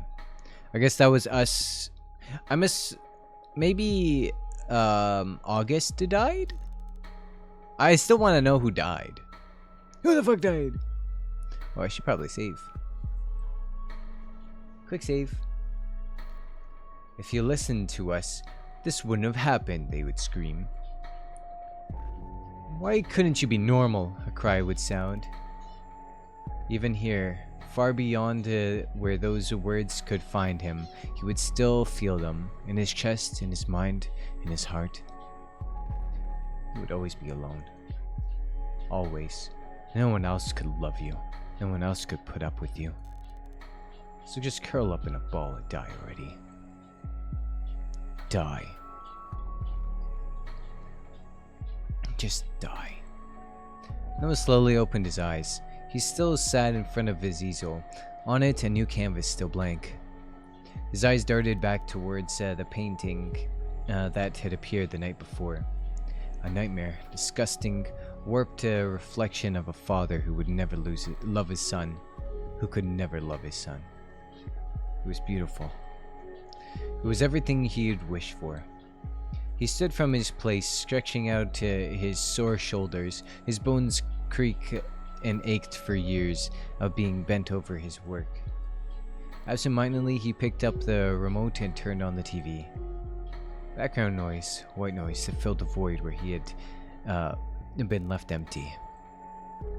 Prologue is equivalent to a Danganronpa prologue. I told you this game is just like Danganronpa. But for some reason he found his eyes trained on the screen. We now have the permission to share imagery of the strange markings that have been appearing on the bodies of the deceased. On the screen, a man laid with his eyes closed, never reopened.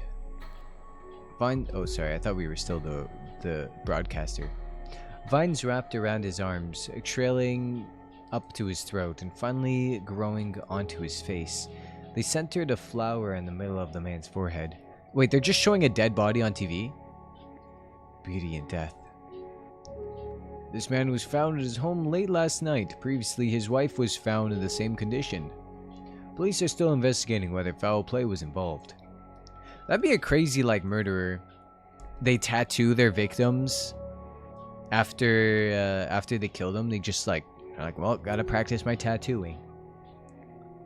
The camera zoomed out to show the rest of the man's face.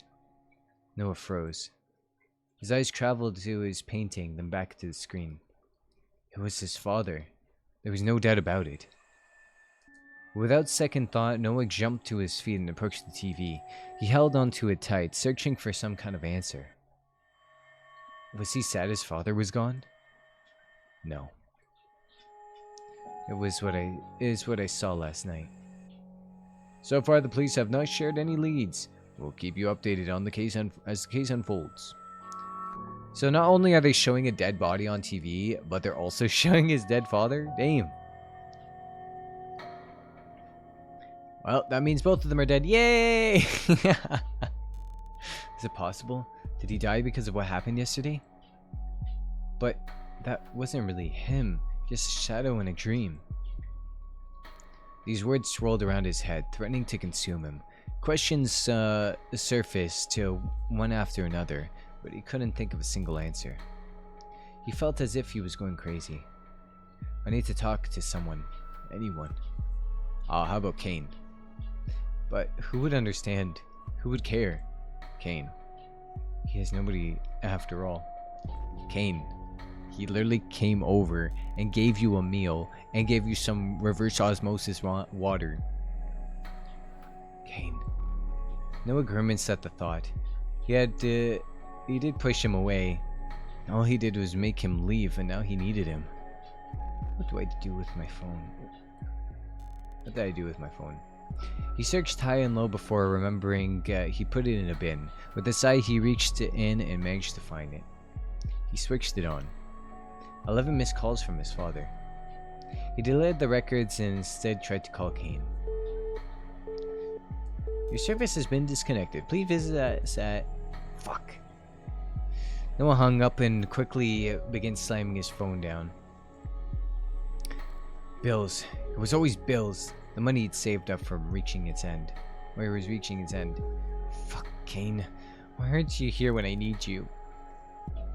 He's probably at work. Of course he is. Noah's eyes glanced towards his front door. For a moment he wondered. Wondering what life would be like if he had a job, a family that cared, colleagues, friends, a life, perhaps a lover, a pet. Get a bird. Actually, don't get a bird because you paint. Before he realized, his hands was on the doorknob. His palm was sweaty and his breath was shaky. Kane's a real one. I know, Kane's a nice boy. I hope we date Kane. I'm scared. It's not scary, I just hate it. At first, he wasn't scared. He withdrew because he hated it. Hated other people. Hated their fake happiness. Hated that they had futures that were taken away from him. And he knew they were all liars, cheats, backstabbers. But now, it had been too long. How many years since he last walked in the sunlight? Too many. Still, he turned that doorknob and stepped out into the bright light. My eyes! Bro, this looks like just like the scene when Danganronpa starts and Nagito is like looking down at Hajime and he's like, hey, you awake? You know what I mean? Anyway. A mirage of happiness spread before Noah. Sunlight fell upon his face. In the distance, a dark storm and cloud rolled out. My goodness. He raised a hand to cover his eyes, unused to the light. He thought he would feel good, with the sun on his face after so long. But it didn't. It felt wasted on him. His eyes glued to the ground, Noah walked down the sidewalk, careful not to meet anyone's gaze. This looks like a ghost town. He wandered and wandered, every step further from his house, his comfort in making his heart beat faster. I think I know where Kane works. I should know the way.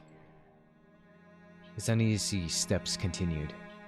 A group of teenagers came barreling down the path. He held his breath as they went past, waiting for them to say something to him. Only when they had long passed he could breathe again. He walked and then walked some more. He just, for good measure, walked further. At this point, he was unsure he'd been walking in circles. Every street, every shop, every house looked like the last. He thought he knew where Kane worked, but he didn't. As it turned out, he knew very little about Kane anymore. Overwhelmed with the sights and sounds, he crouched down to the ground, covering his face with his arms. At that exact moment, the heavens opened. Noah was torn between staying where he was and running to find cover, but in the end, his legs couldn't move. Or wouldn't move. My goodness. They made the decision for him. I'm so stupid. Fuck. Why did I leave? If I just waited, he would have come over eventually. It's all just a stupid coincidence. My parents' death, the markings on my dad's forehead, it means nothing. Kane would have just laughed at me if he could see me now. A group of businessmen walked by him, chatting and laughing. Noah couldn't help but look away, embarrassed by himself. Look at him. You think he's homeless? Who says that when he sees a homeless person? Or someone that you think is homeless. Hey, do you think that guy's homeless over there? I'm gonna say that the next time I see someone walking down the street. That's a druggie. Better stay away. They laughed at him. He thought he was used to those words, but they still hurt. It does. I'm glad you also, want to see it. Noah looked up just in time to lock eyes with the one person he was hoping to see. There he is. You guys go on ahead. Damn, that was Kane's businessmen. Kane's gonna go buy some drugs. Good luck, man. Excuse me? That's my bestie. Kane ignored the others and jogged over to where Noah was still crouched on the pavement. He quickly tipped his umbrella over to cover Noah. Noah, what are you doing out here? What's wrong? Kane, I was looking for you. Should have just called. It's just lucky I happened to be walking past. My phone's dead. I didn't pay the bill. Right. Sorry, I should have guessed. My parents are dead. Damn. What? Kane's face said all the words he couldn't think to say. Noah, I'm so sorry. I know you didn't have the best relationship, but... How do you feel? About them being dead? Nothing. Even if you hate them, I'm sure you're not feeling nothing right now. I can't even say I hated them. It's been too long. It's just burnt out. I don't have the energy to hate them anymore. Noah. With a frown, Kane helped Noah to his feet, brushing off his clothes.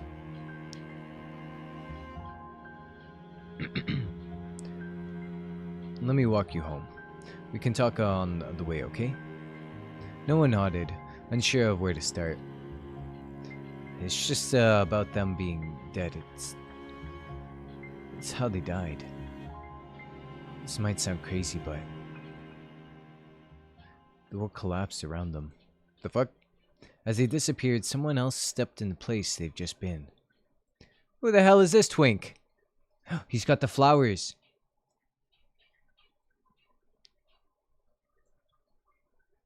Falling. That familiar feeling that would be felt in the pit of Noah's stomach. That feeling he hated. Just when he thought he'd be stuck in that limbo forever, he suddenly stopped. Fields rolled for a mile and miles and miles. A landscape that, while entirely natural, looked anything but. Noah stood up from the grass. Beside him, Kane did the same. What the? Where are we? Kane's eyes were wide as they searched around the landscape for anything he could recognize, but he couldn't find anything because he wasn't in a place he'd ever seen before, or been before. It was far removed from the reality Kane knew. This is... Before Noah could begin to explain, his arms were suddenly ripped from his side and shoved roughly behind his back. What the heck? 2 clicks sounded and they looked behind him.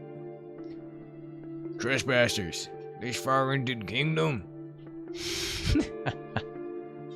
Best know them straight into jail.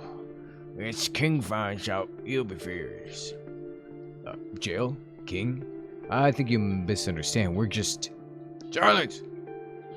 The guard pushed him forward, causing Kane to stumble. Noah noticed his arms were also handcuffed behind his back. We're not from here. This is a mistake. Shut up, vermin! Noah, start explaining. We're inside someone's dream. Have you eaten something funny? Look, I know it's insane. I just look around you. Do you really think I'm lying? Do you think I have the energy to lie to you right now? You brought us here? No, I didn't. That's what I'm confused about. I don't want to be here. I wouldn't choose to come here, but lately, I've been dragged into dreams repeatedly without choice. If he got dragged into mine, he would be forced to drink different types of water from different fountains. But there's so much water, I can't drink anymore. It never used to happen like this. Kane's face had long since drained of color. The guards continued to march forward, pushing them toward the castle. They ignored the words of the man dressed in strange clothes, deciding they were obviously crazy. Then, by it's never used to happen like this, you mean? Ever since we were in high school, I've been able to do it, to enter dreams. How? Why? I don't know, I have no clue. Why didn't you tell me? Why do I have to tell you everything? Kane looked away, hurt by his words. How do we leave? You can leave once the dream is happy for you to leave. Then what do we do? What happens if they're not happy? And they wake up and we, I don't know, die, I guess? Which wouldn't be the worst thing to happen. No, I'm not gonna die in a place like this. And we better work out whose dream this is. Well, maybe I could if my arms weren't handcuffed. Hey, let us go! They marched Kane and Noah into the castle as the two struggled against the captors. The corridor is twisted and turns. The corridor is twisted and turned, filled with darkness and stale air. The footsteps echoed through the empty space as they walked between set bars. Noah glanced from cell to cell. In some, the people moved sulking. The people moved skulking about the shadows, tracking their movements. In others, Noah would have been surprised if the inmates weren't already long dead. Skin hung from their bodies, much too scrawny to support their lives any longer. They laid in their cells, unmoving. No, this doesn't feel like a dream. It feels real. Because we're actually here. Our bodies aren't in a real world anymore. The guards finally stopped their march, pulling on Kane and Noah's handcuffs, the metal bits into their wrists, leaving deep red marks that ached. Go ahead and rot in here. The handcuffs fell from their wrists with a click, and their backs were shoved hard with a blunt object. The hilt of a sword, Noah guessed. They stumbled forward, landing in a cell. The bars were swiftly slammed behind them, and the door locked with a key.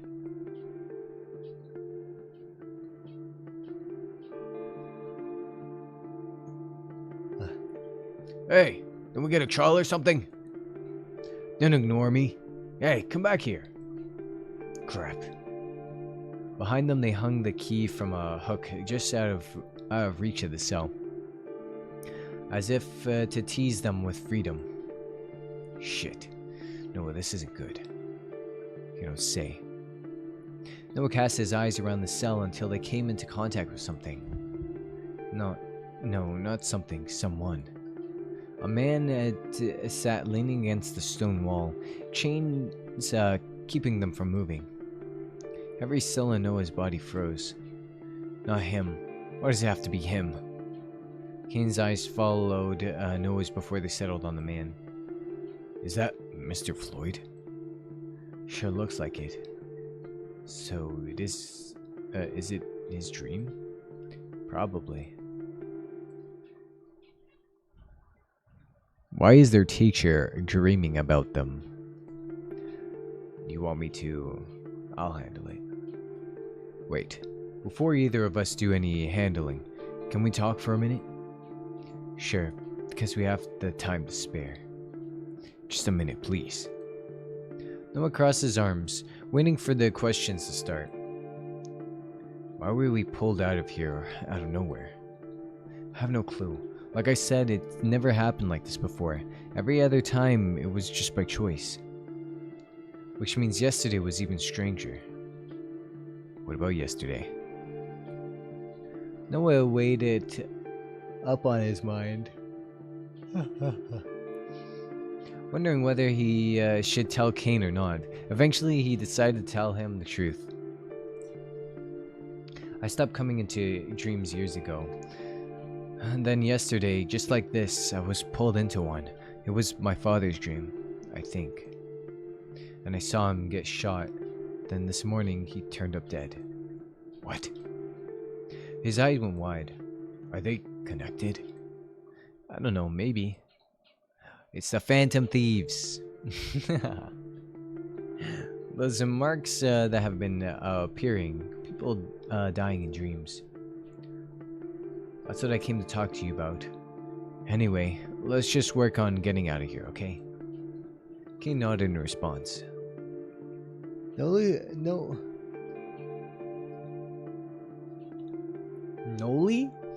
Noah slowly approached the man, one step at a time. Eventually, he looked up at the ground and stared hard at Noah. Noah? Noah flinched. Of all the people he'd wish to see, this man the least. Mr. Floyd, we need to get you out of here. Out? No. Can't leave. Won't leave. Too scared. There's nothing to be scared about. This is a dream. You have the ability to alter it as you will. Come on, let's go. No, I can't. Why is he dreaming himself locked up and then also dreaming about his students?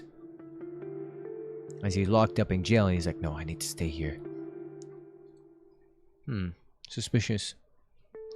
Fine. What are you scared of? The shadow figure. He has a gun.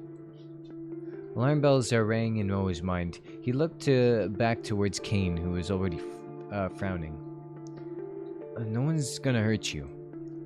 He shook as if he was going to burst into tears any moment.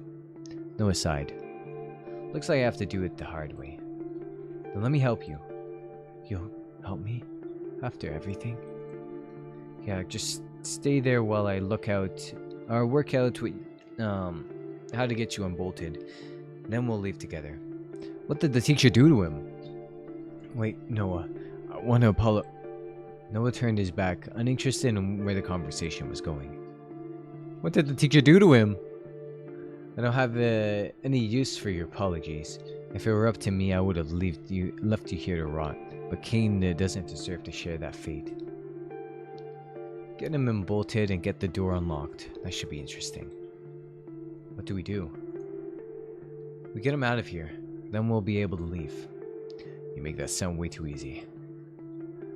It won't be. And we're in a hurry too. If he wakes up. Right. Let's look around. Oh boy. Is it game time? Ah shit. Box with buttons? What's this? What's that on the front? Noah turned the hexagon-shaped knobs, but nothing seems to happen. It looks like it's missing a button. Probably no point in messing with it until we can fix it. A dubious bucket?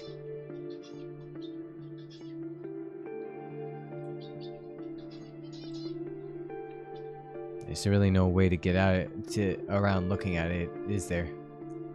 Yeah. Holding his nose, Noah peered over the edge of the bucket. A murky liquid sat inside. There's absolutely no way I'm putting my hand in there. Well, I dibs not. How old are you? Last time I checked, 24. Haha.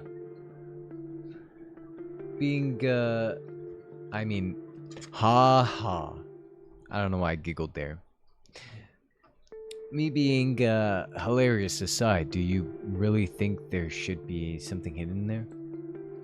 I wouldn't put it past him. Stick your hand in the bucket. Listen. James from Silent Hill did it. He did it in multiple holes, in the toilet, and they were much nastier than that.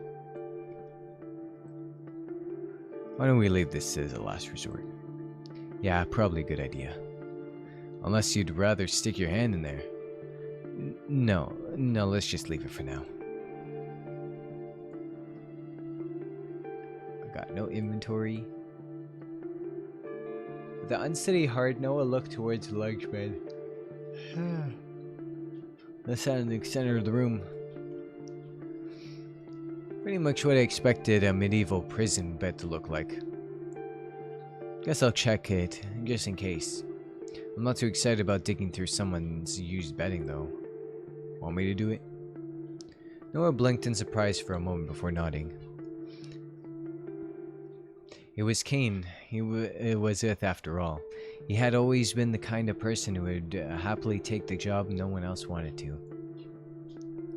Hi Renman, welcome in. Yeah, we're playing a BL mystery / romance / BL / yaoi / boys kissing game. Yippee! There's like a guy that's been murdering people and tattooing them, and now we're inside a guy's dream, and we gotta escape. Well, this is our main character, Noah here. The one with the red eyes. The one that says Noah underneath his character. Doesn't seem to be much here. In the pillow? He felt through the pillowcase, his eyes widened. Nice thinking. He pulled out something small and metallic. A screwdriver. How did he get in there, anyway? Probably watched one too many TV shows and thinking everyone has a screwdriver hidden in their cell. Well, that works for me. Hopefully he jumped up somewhere we could use this thing too. King quickly handed the screwdriver over to Noah. His hand lingered on the other man's just for a moment before he pulled back.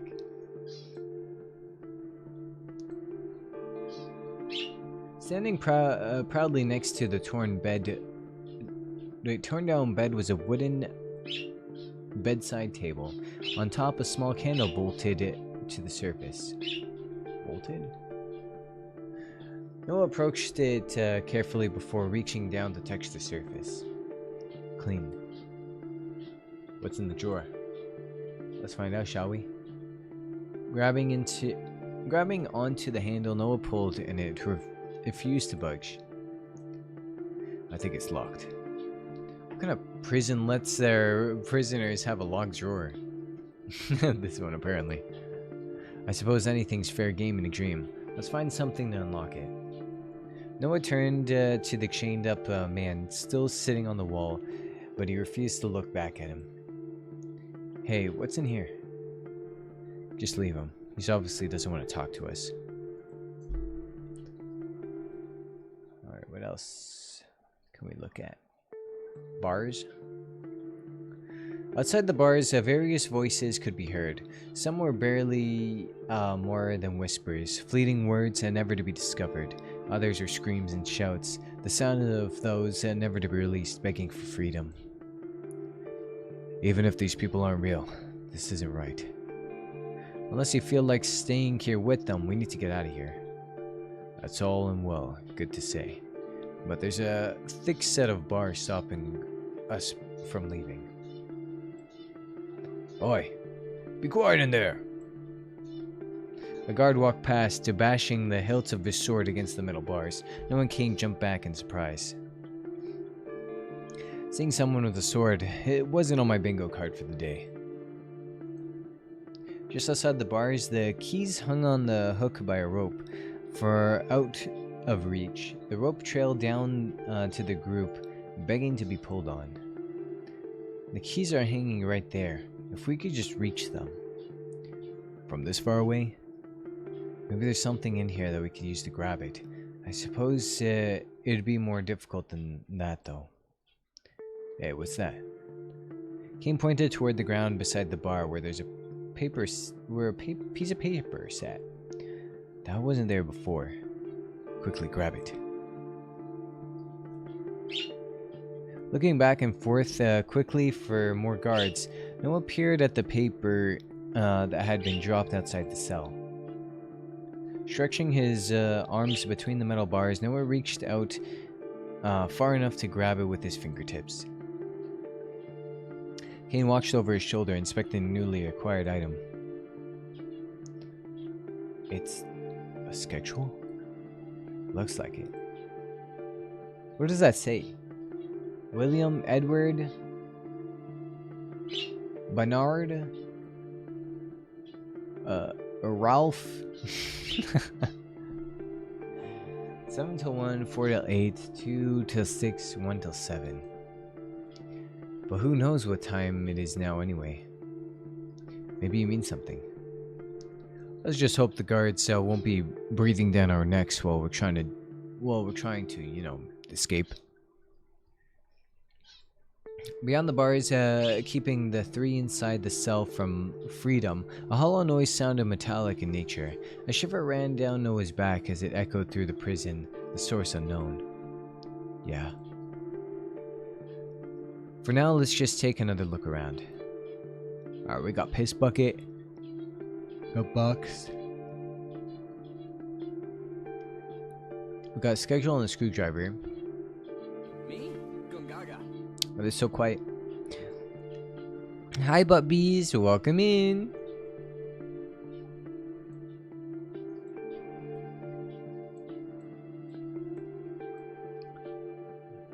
Alright, so...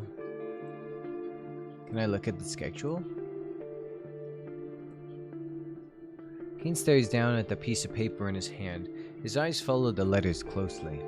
So strange, isn't it? What is? These names, these people don't even... Wait, they're not even real, but they still exist here. Can't wrap my head around it. You get used to it. But sometimes, even I can't tell the difference between what's real or fake. Hey, Noah? Yeah? Have you ever... Maybe it doesn't matter. Just spit it out already. Have you ever seen anybody you know here? Not for a long time. Sorry. Ken looks hot? Hell yeah. So far, I'm hoping that Kane will be our love interest. I think out of the characters I've met so far. He's like our childhood like best friend, I guess, or... So... Well, we've only met one other person, and I don't know if he's alive still. Yeah. I don't know, he's starting to grow on me. I don't know, I feel like he's... I like the big men, you know? I like big men that are softies. And he looks like a nice big man that's a softie, you know? I think they said he's like 180 centimeters or something. But yeah, he's a big man, but he also has a very soft heart. I like him.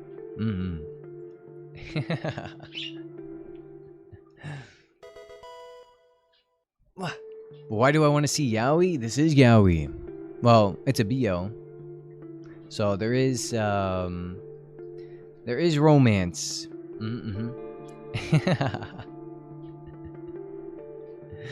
Yeah. Also, thank you, Toast the Princess. Welcome in. Thank you for the follow. What now? Nothing. It's just a hunch, but I feel like these numbers are related to the numbers on the schedule. You think? How? I haven't worked it out that part yet. But yeah, we play as Noah. That's like our main character. If you couldn't tell. Yeah. Oh my gosh.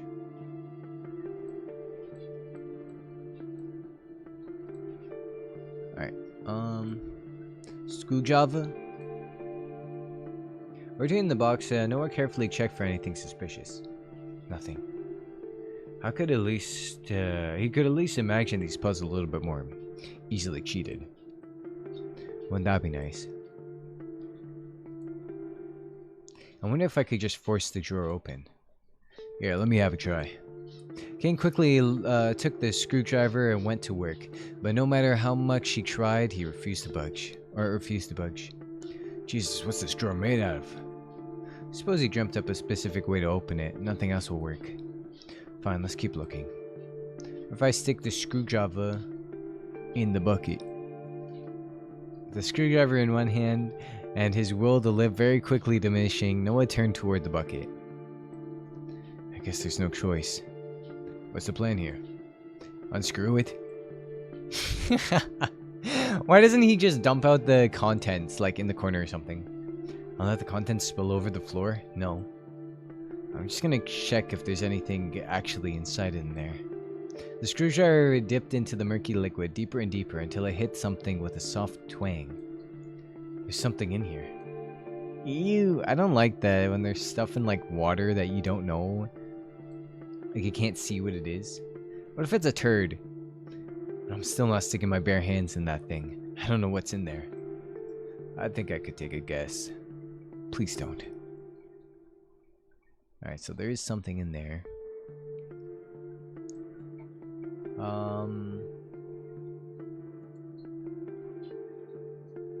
We could just like unscrew the doors. It does look like there's like little hinges. You know?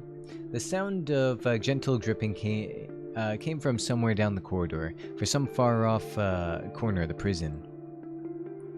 Whether it was water or something else, no one would have known. Noah stared down at the screwdriver in his hand, feeling the weight of his palms. What do you think? You still good at sport? At sport? No, the last time I did any sport was years ago. Right. You want me to throw the screwdriver and hope to knock down the keys? Honestly, I don't know what I was thinking. I might need the screwdriver somewhere else. If it comes down to it, I'll give it a shot later, okay? Alright, is there any other... Are these bars different from these bars? It doesn't look like. Ball and chain. I've been trying to click on these balls.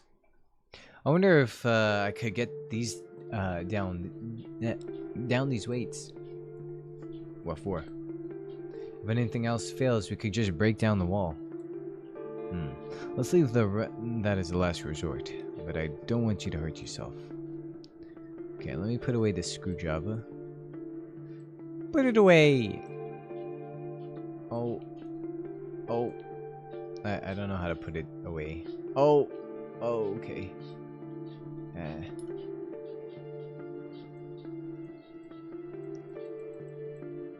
Alright, how do I put this screwdriver down? Clear selection. There we go. The room was cold, chilling the inhabitants down to their bone. The cool stone on the walls reminded them that they weren't welcome. Noah reached up and ran his fingers over them. Freezing to the touch, the moisture clung to his skin. Feels just like real, as lifelike as I remember. You said you used to do this a lot, didn't you? Are they always like this? Like what? So hostile? I thought I saw the people around me at their worst. I thought I knew to some extent how I can't read anymore. How unwanted I was. As it turned out, that was only a fraction of how they really felt. The truth people keep to themselves, the secret they hold, the way people truly think about you. You'll find them all here. So yes, they're all like this in a way. Noah, not everyone's like that. Everyone that's left is like that. The stone shifted beneath Noah's palm as he ran his hands over the dark gray wall. The stone is loose. Can you pull it out? No, it's too heavy. There must be something around here that you used to break it. Let's keep looking. Alright, and Noah? I wouldn't do anything to hurt you. You know that. Yeah, maybe. Yeah, I love you, Kane. So that's how it is. How it is. The ball and chain hanging from the ceiling, they line up perfectly with those loose bricks. Nice job, I haven't noticed. Let's give it a go. With some effort, Noah pulled the heavy ball back as far as he could and let it go. It sailed through the air before crashing into the brick, smashing it into pieces. Good job! Thanks. Initially excited, Noah frowned to himself before he composed his face. I mean, it's no big deal.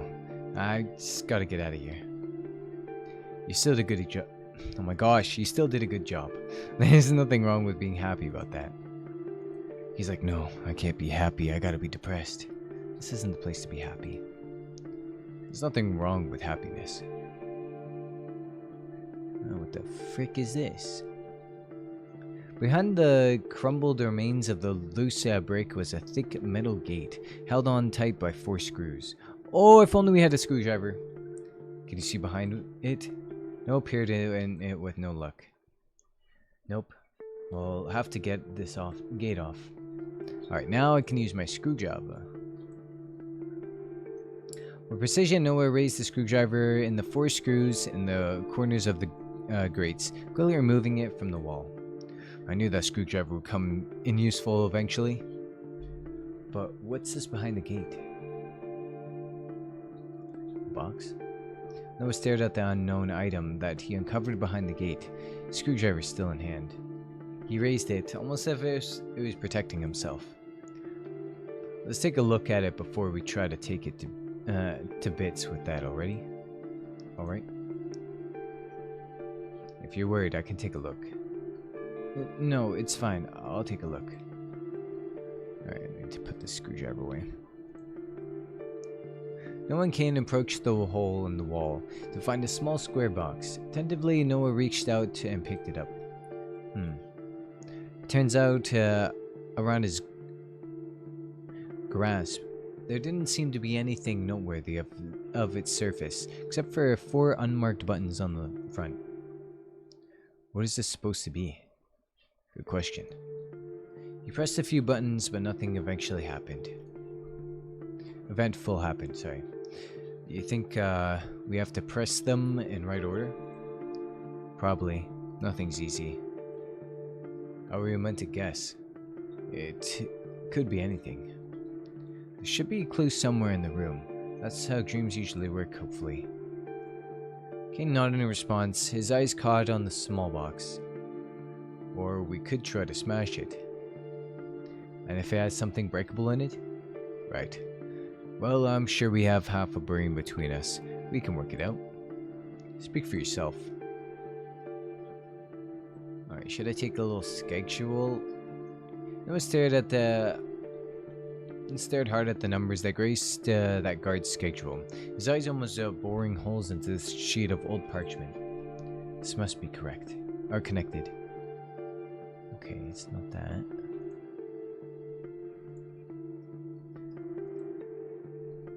Alright, there's something here. Let me take a look. Kneeling down to Noah's side, he glanced at the numbers marked on the wall. What exactly is that supposed to mean? Good question. Let's keep this in mind.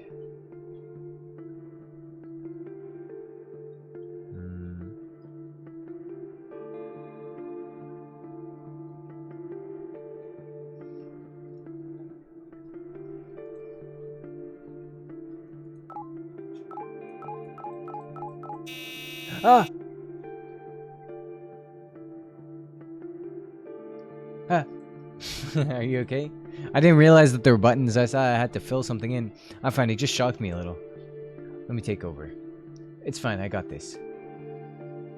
Hold on, it's 1, 2, 3. Oh.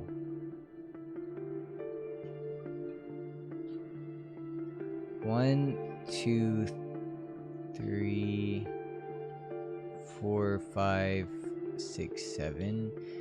But this has 2 3s in it. Or is that an 8? Oh, okay. Let me write that down. I think that's the code.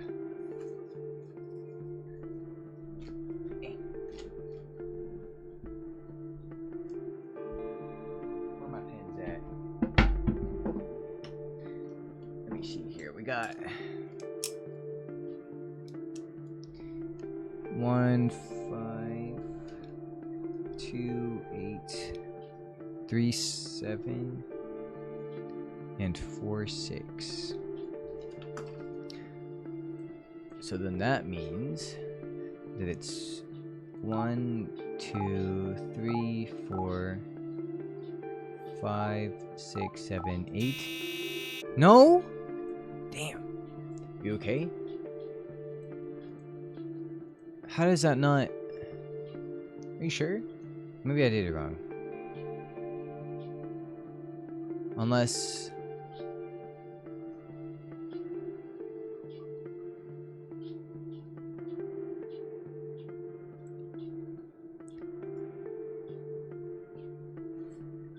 So these also have...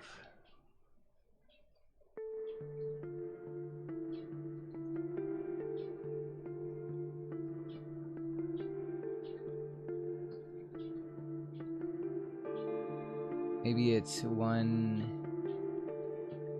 or 7, 7, 1, 4, 8. Okay, let me try something. 1, 2, 3, 4, 5, 6, 7, 8. That's also 8. So 1 or 7, 1, 4, 8, 2, 6, 1, 7. Let me see this. So that's 7, 1, 4, 8, 2, 6, 1, 7. Hey! Oh my, I'm so fucking smart. I'm literally the smartest man known to men. The box in Noah's hand dinged lightly before the box opened, revealing what was inside. A key? A key. This was too easy though. Way too easy. What do you mean? Noah stared at it, untrusting. Seriously, sometimes things can just be easy. Come on, this is something to celebrate about. I guess so. Fine, let's try it out. A sigh escaped Noah's lips as he rubbed the back of his neck. Eyes darted away from Kane. Is something wrong? No, nothing's wrong. It's just... it doesn't matter. Don't leave me hanging like that. Thanks for being here, I guess. A look of surprise crossed Kane's face at Noah's honest words. Well, it's not like I had much choice, but I come with you anytime. I'd just rather never come back here, to be honest. Yeah, me too. I think it's probably the most you've spoken to me in years, you know? Sorry. Alright, let's take this key. The key slipped into the soft click before opening. In with a soft click. Of course it opened the drawer. Maybe there'd be another key inside? Only one way to find out. With a creaking, hollow sound, the drawer opened. The inside was bare except for... gloves? Really? We're gonna stick it in the bucket. What is it? Well... Kane scratched his face awkwardly, his gaze facing away. Noah followed his line of sight until it landed on something he wanted to ignore. Fantastic. Wait, what's that? Looking down, Noah noticed something else. Something scratching into the wood. Let's take a closer look at that. What's scratching into the wood? Oh my god.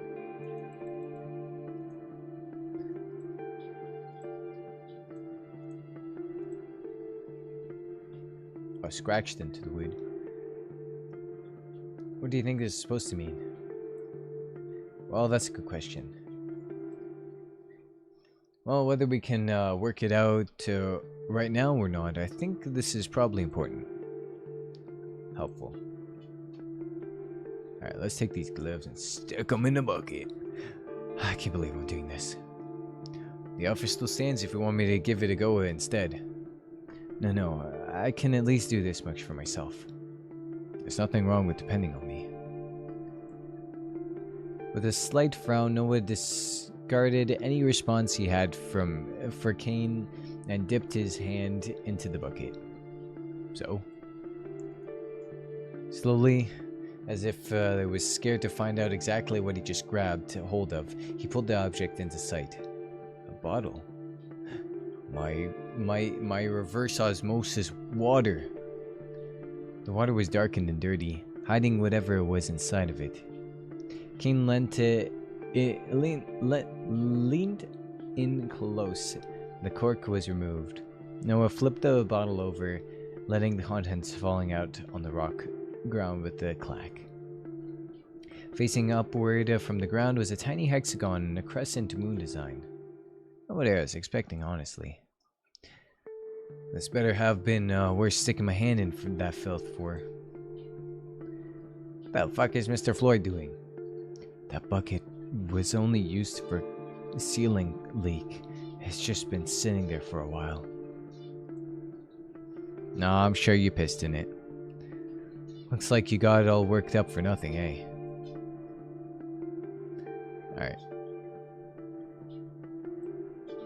Where did we see the... it was here, right? Okay. So now we have the hexagon. Puzzle piece locked into place alongside with the others, being waited to turn. Well, that was... Well, that's what fixed it.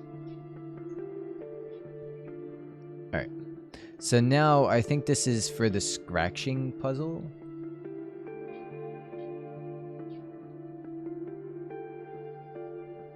What do you think it's supposed to mean? Alright, let me write this one down too. I don't know if... I'm afraid that the hint is going to tell me the answer. Unless the hint just shows me what puzzle it's supposed to go with. But let me write these down just in case anyway. Because I don't want to be spoiled for the puzzle, you know what I mean? Alright.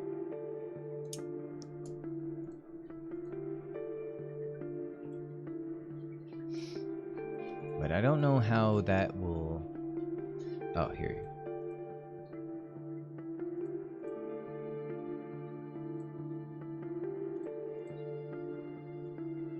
And then this one is dun dun dun.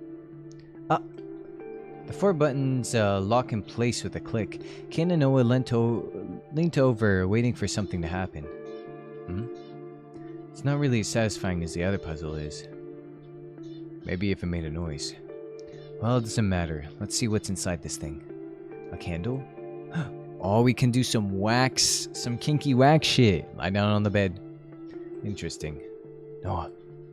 Noah froze in place. That voice the same as it never changed. Noah, you don't have to talk to him if you don't want to. I don't have much choice if I want to get out of here. What is it? I didn't mean to. All this time, I just wanted to see you again to apologize.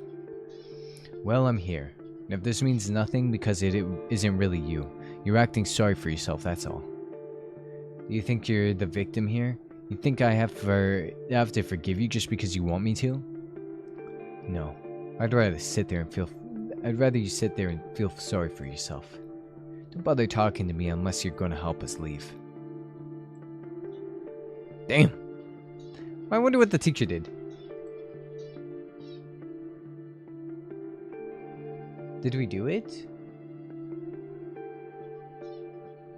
Did I do it wrong?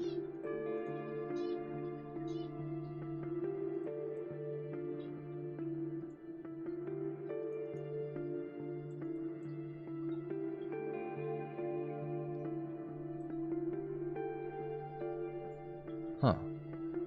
Oh yeah, we got a candle from it. Alright, so now the candle...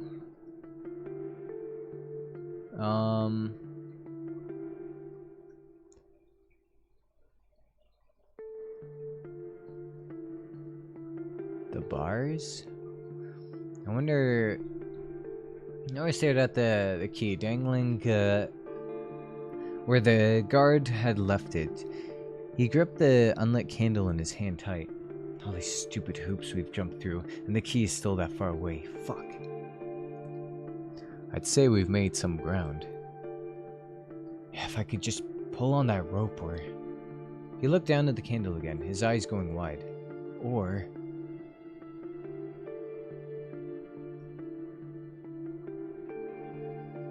Or what? Voices, nothing. Bundled sweat marks at you. Layer the dirty bed. Soon as men lost in the abyss. Did we see anything that could light the candle? That's probably a good thing too. Next time, dream of clearing your bed. Nothing, don't worry about it. Decided to dig around in the bed after all. No, I think I'll leave that to the experts, namely you.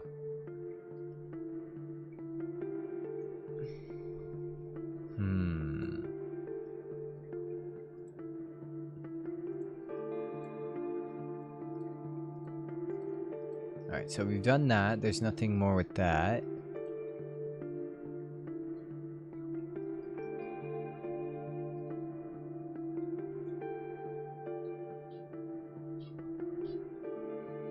What can we do with the candle?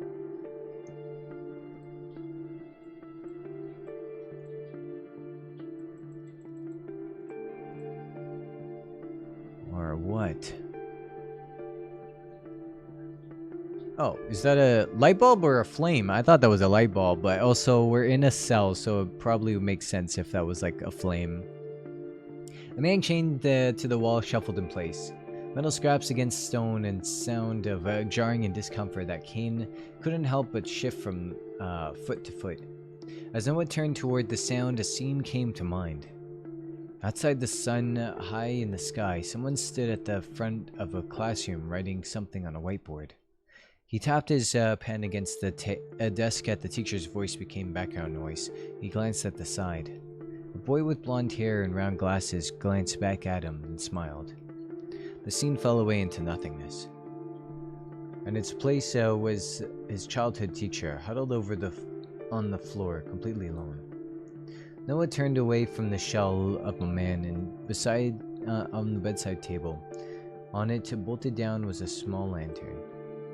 Oh yeah, it was bolted down, I forgot. He quickly dipped his candle into the light, lighting the wick immediately. The flame flickered from side to side. Noah's breath caught in his throat. Freedom. I wonder if the teacher saw something going on between like Noah and August, and maybe he ratted him out to his homophobic parents or something. This is it. What is what? What are you doing? This is our only choice. Look. Noah pointed toward the key which hung from the thin rope that fell into the stone ground. Around it some kind of dark liquid. You're gonna bet everything on throwing a candle towards a rope? Don't you think that looks like oil? If it catches fire and the key drops to the ground, we should be able to reach it. And now the key's gonna be scorching hot. Right. Alright, I trust you. Let's just do this. Noah swallowed hard. Don't mess up. This is your only chance. I know if this were me, I would have messed up and then just rotted away in that jail. Calming his shaking hands, he held tight to the lit candle, sized up just how far he had to throw it. And there. Gently as not to put it out before he reached the rope, Noah tossed it towards the key. In an instant, the puddle of oil went up in a flame, and the rope quickly followed suit. Moments later, the key fell on the floor, with a clank almost bouncing towards Noah. He reached toward the bars as far as he could to point to where his shoulder ached from being pressed on the hard metal. And finally, it was in his grasp. A key made out of dust. Rusted metal sat against his palm. Dust? Dark rusted metal. He clenched it to his chest. Yes. You got it? As he stood from the ground, Kane wrapped an arm around Noah's shoulder, pulling him close and almost ruffling his hair. I never doubted you for a second. Bullshit. Hey, get off me. Something about scene playing out in a dimly lit, dirty prison inside the dream made Noah feel nostalgic. Feels nothing has ever changed. He was a school kid with all the hopes of the future ahead of him. His smile fell from his face as the weight of the future of his present suddenly weighed on him. His feelings, this nostalgia, how could it feel? How could he feel it? How could he dare to feel it? To feel happiness? He pulled away from Kane and brushed his clothes off. Come on, unlock his chains. Kane, who was smiling alongside Noah, also paused in his excitement. He scratched the back of his head in embarrassment for his sudden outburst. Right. That's why we're here anyway. It's time to go, Mr. Floyd. Can I really leave? Noah knelt down, quickly unlocking the chains that held the man down. His wrists were bloody and bruised. Yeah, it's time to leave. For reasons unknown to himself, Noah reached out to help his old teacher from the ground. Mr. Floyd's face was filled with emotion, none of which seemed to win over the others. His mouth opened and closed, the opening and closed once again. He had something to say. He had many things to say, but nothing escaped his lips. Noah turned his back to the man and walked back towards the locked door.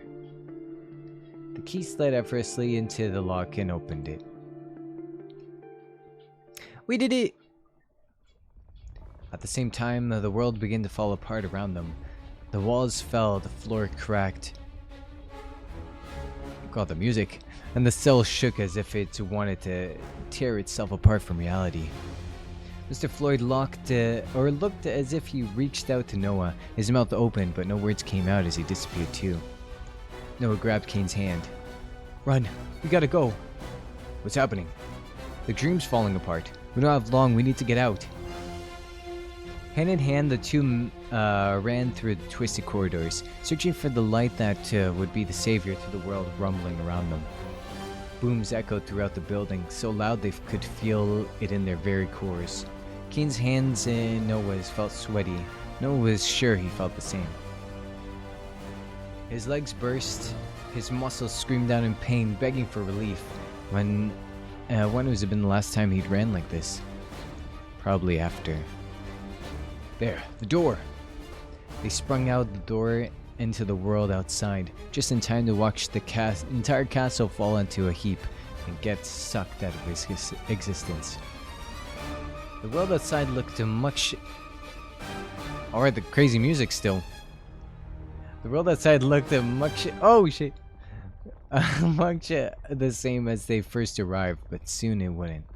Soon it too would collapse and disappear. A fleeting dream that would never truly exist. Shit. Let's go. How do we get out of here? If we go back to where it began, there should be a way. The two turned to leave, but someone stood in their way. Who the hell? A man with blonde hair and deep green eyes? Oh my god! The two men froze. Getting bombarded with work, it's only Tuesday, what the hell? No worries, enjoy your lurky, good luck with the work. My goodness. I might have to end in 5 minutes anyway. After this.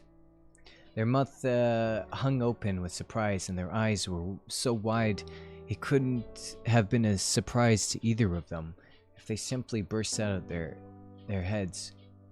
The man smiled softly, a sweet smile that reminded them one of a sunflower in full bloom, a sweet smile that could only belong to one person.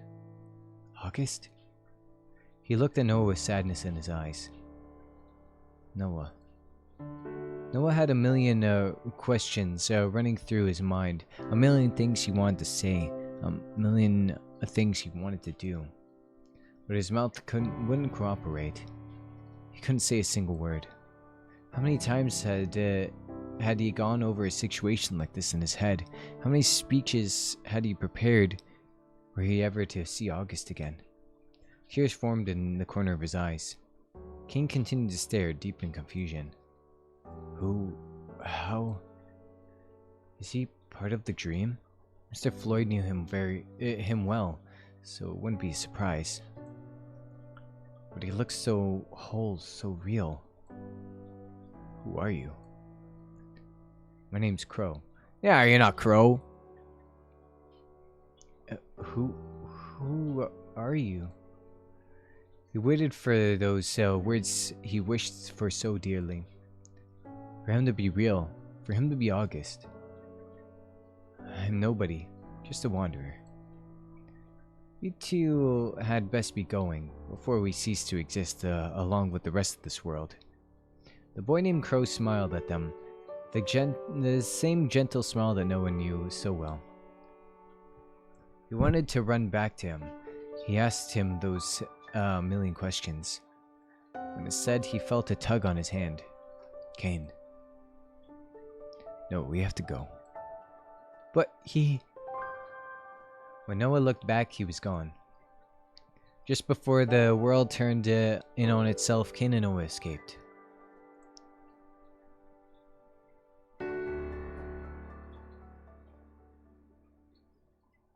Same feeling, same fear deep in his stomach. And then he was back.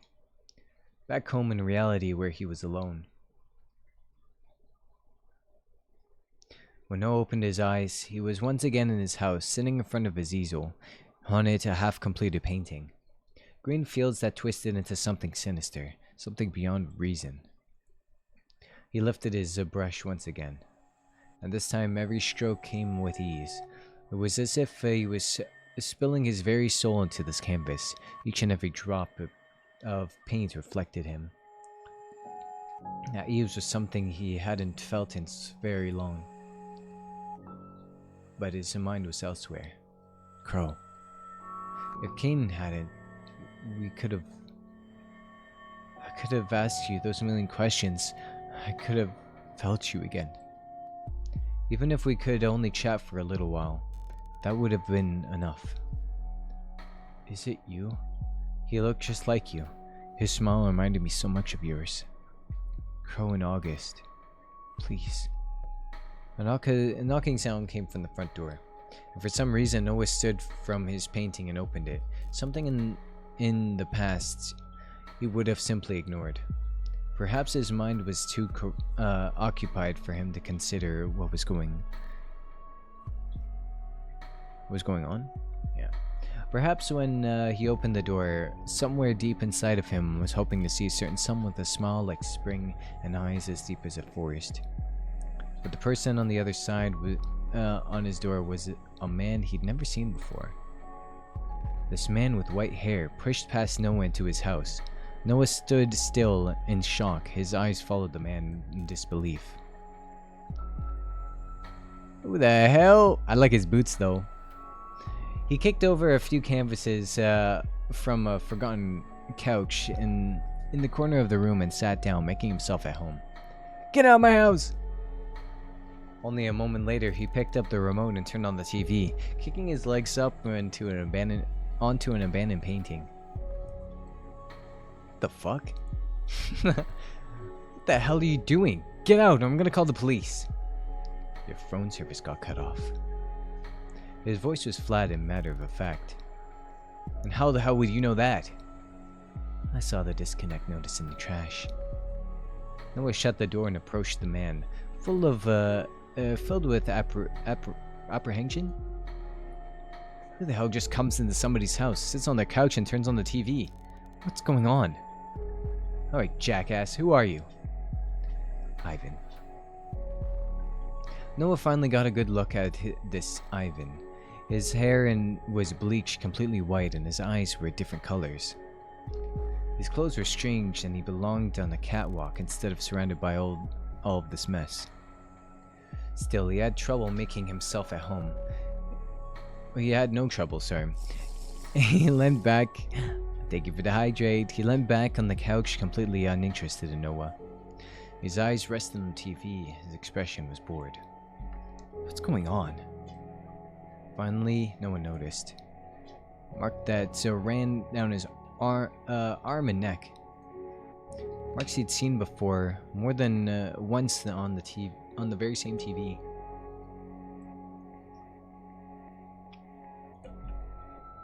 What do you want from me? I'm staying here tonight. I don't have anywhere else to go. Answer the damn question. You got a problem? I said I'm staying here tonight. But why? Because I've taken an interest in you. Anyway, I'm tired. Where's the bedroom? Without thinking, Noah pointed toward the door. He's like, oh, over there. Make yourself at home. Hey, stay well. Thanks. You can take the couch. Damn! Ivan stood in from his place straight out of his clothes, then went to the bedroom. Straightened out his clothes. Sorry. Noah stood still in shock, wondering what just happened. Shaking his head, he picked up the brush again. Brushing again the paint? What the fuck?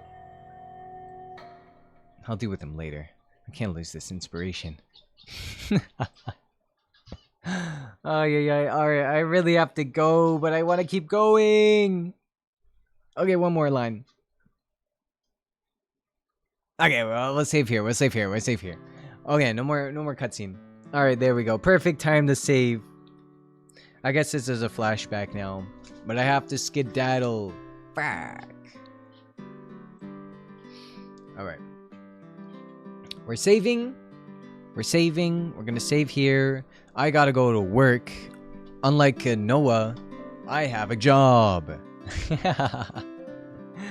Alright, everyone, but I hope you enjoyed. I sure enjoyed, and I'm excited to see what else happens. And also, I really do wonder if I can like change, if we're fixated on one character or if there's multiple routes. So I'll have to see, but either way, I don't mind, because even if it's not routes, it's kind of like reading a BL anyway. Like, you don't really get to choose who the main character falls in love with, so I don't really mind. But yeah, I'm excited. We'll play some more and we'll get to the bottom of this mystery, and to the bottom, we'll see if we're the bottom. Anyway, thank you guys so much for watching. I have to go right away, so no raid today, but today's raid can be whoever you want to watch. I don't really mind. Tell them I said hi, and have a lovely rest of your day.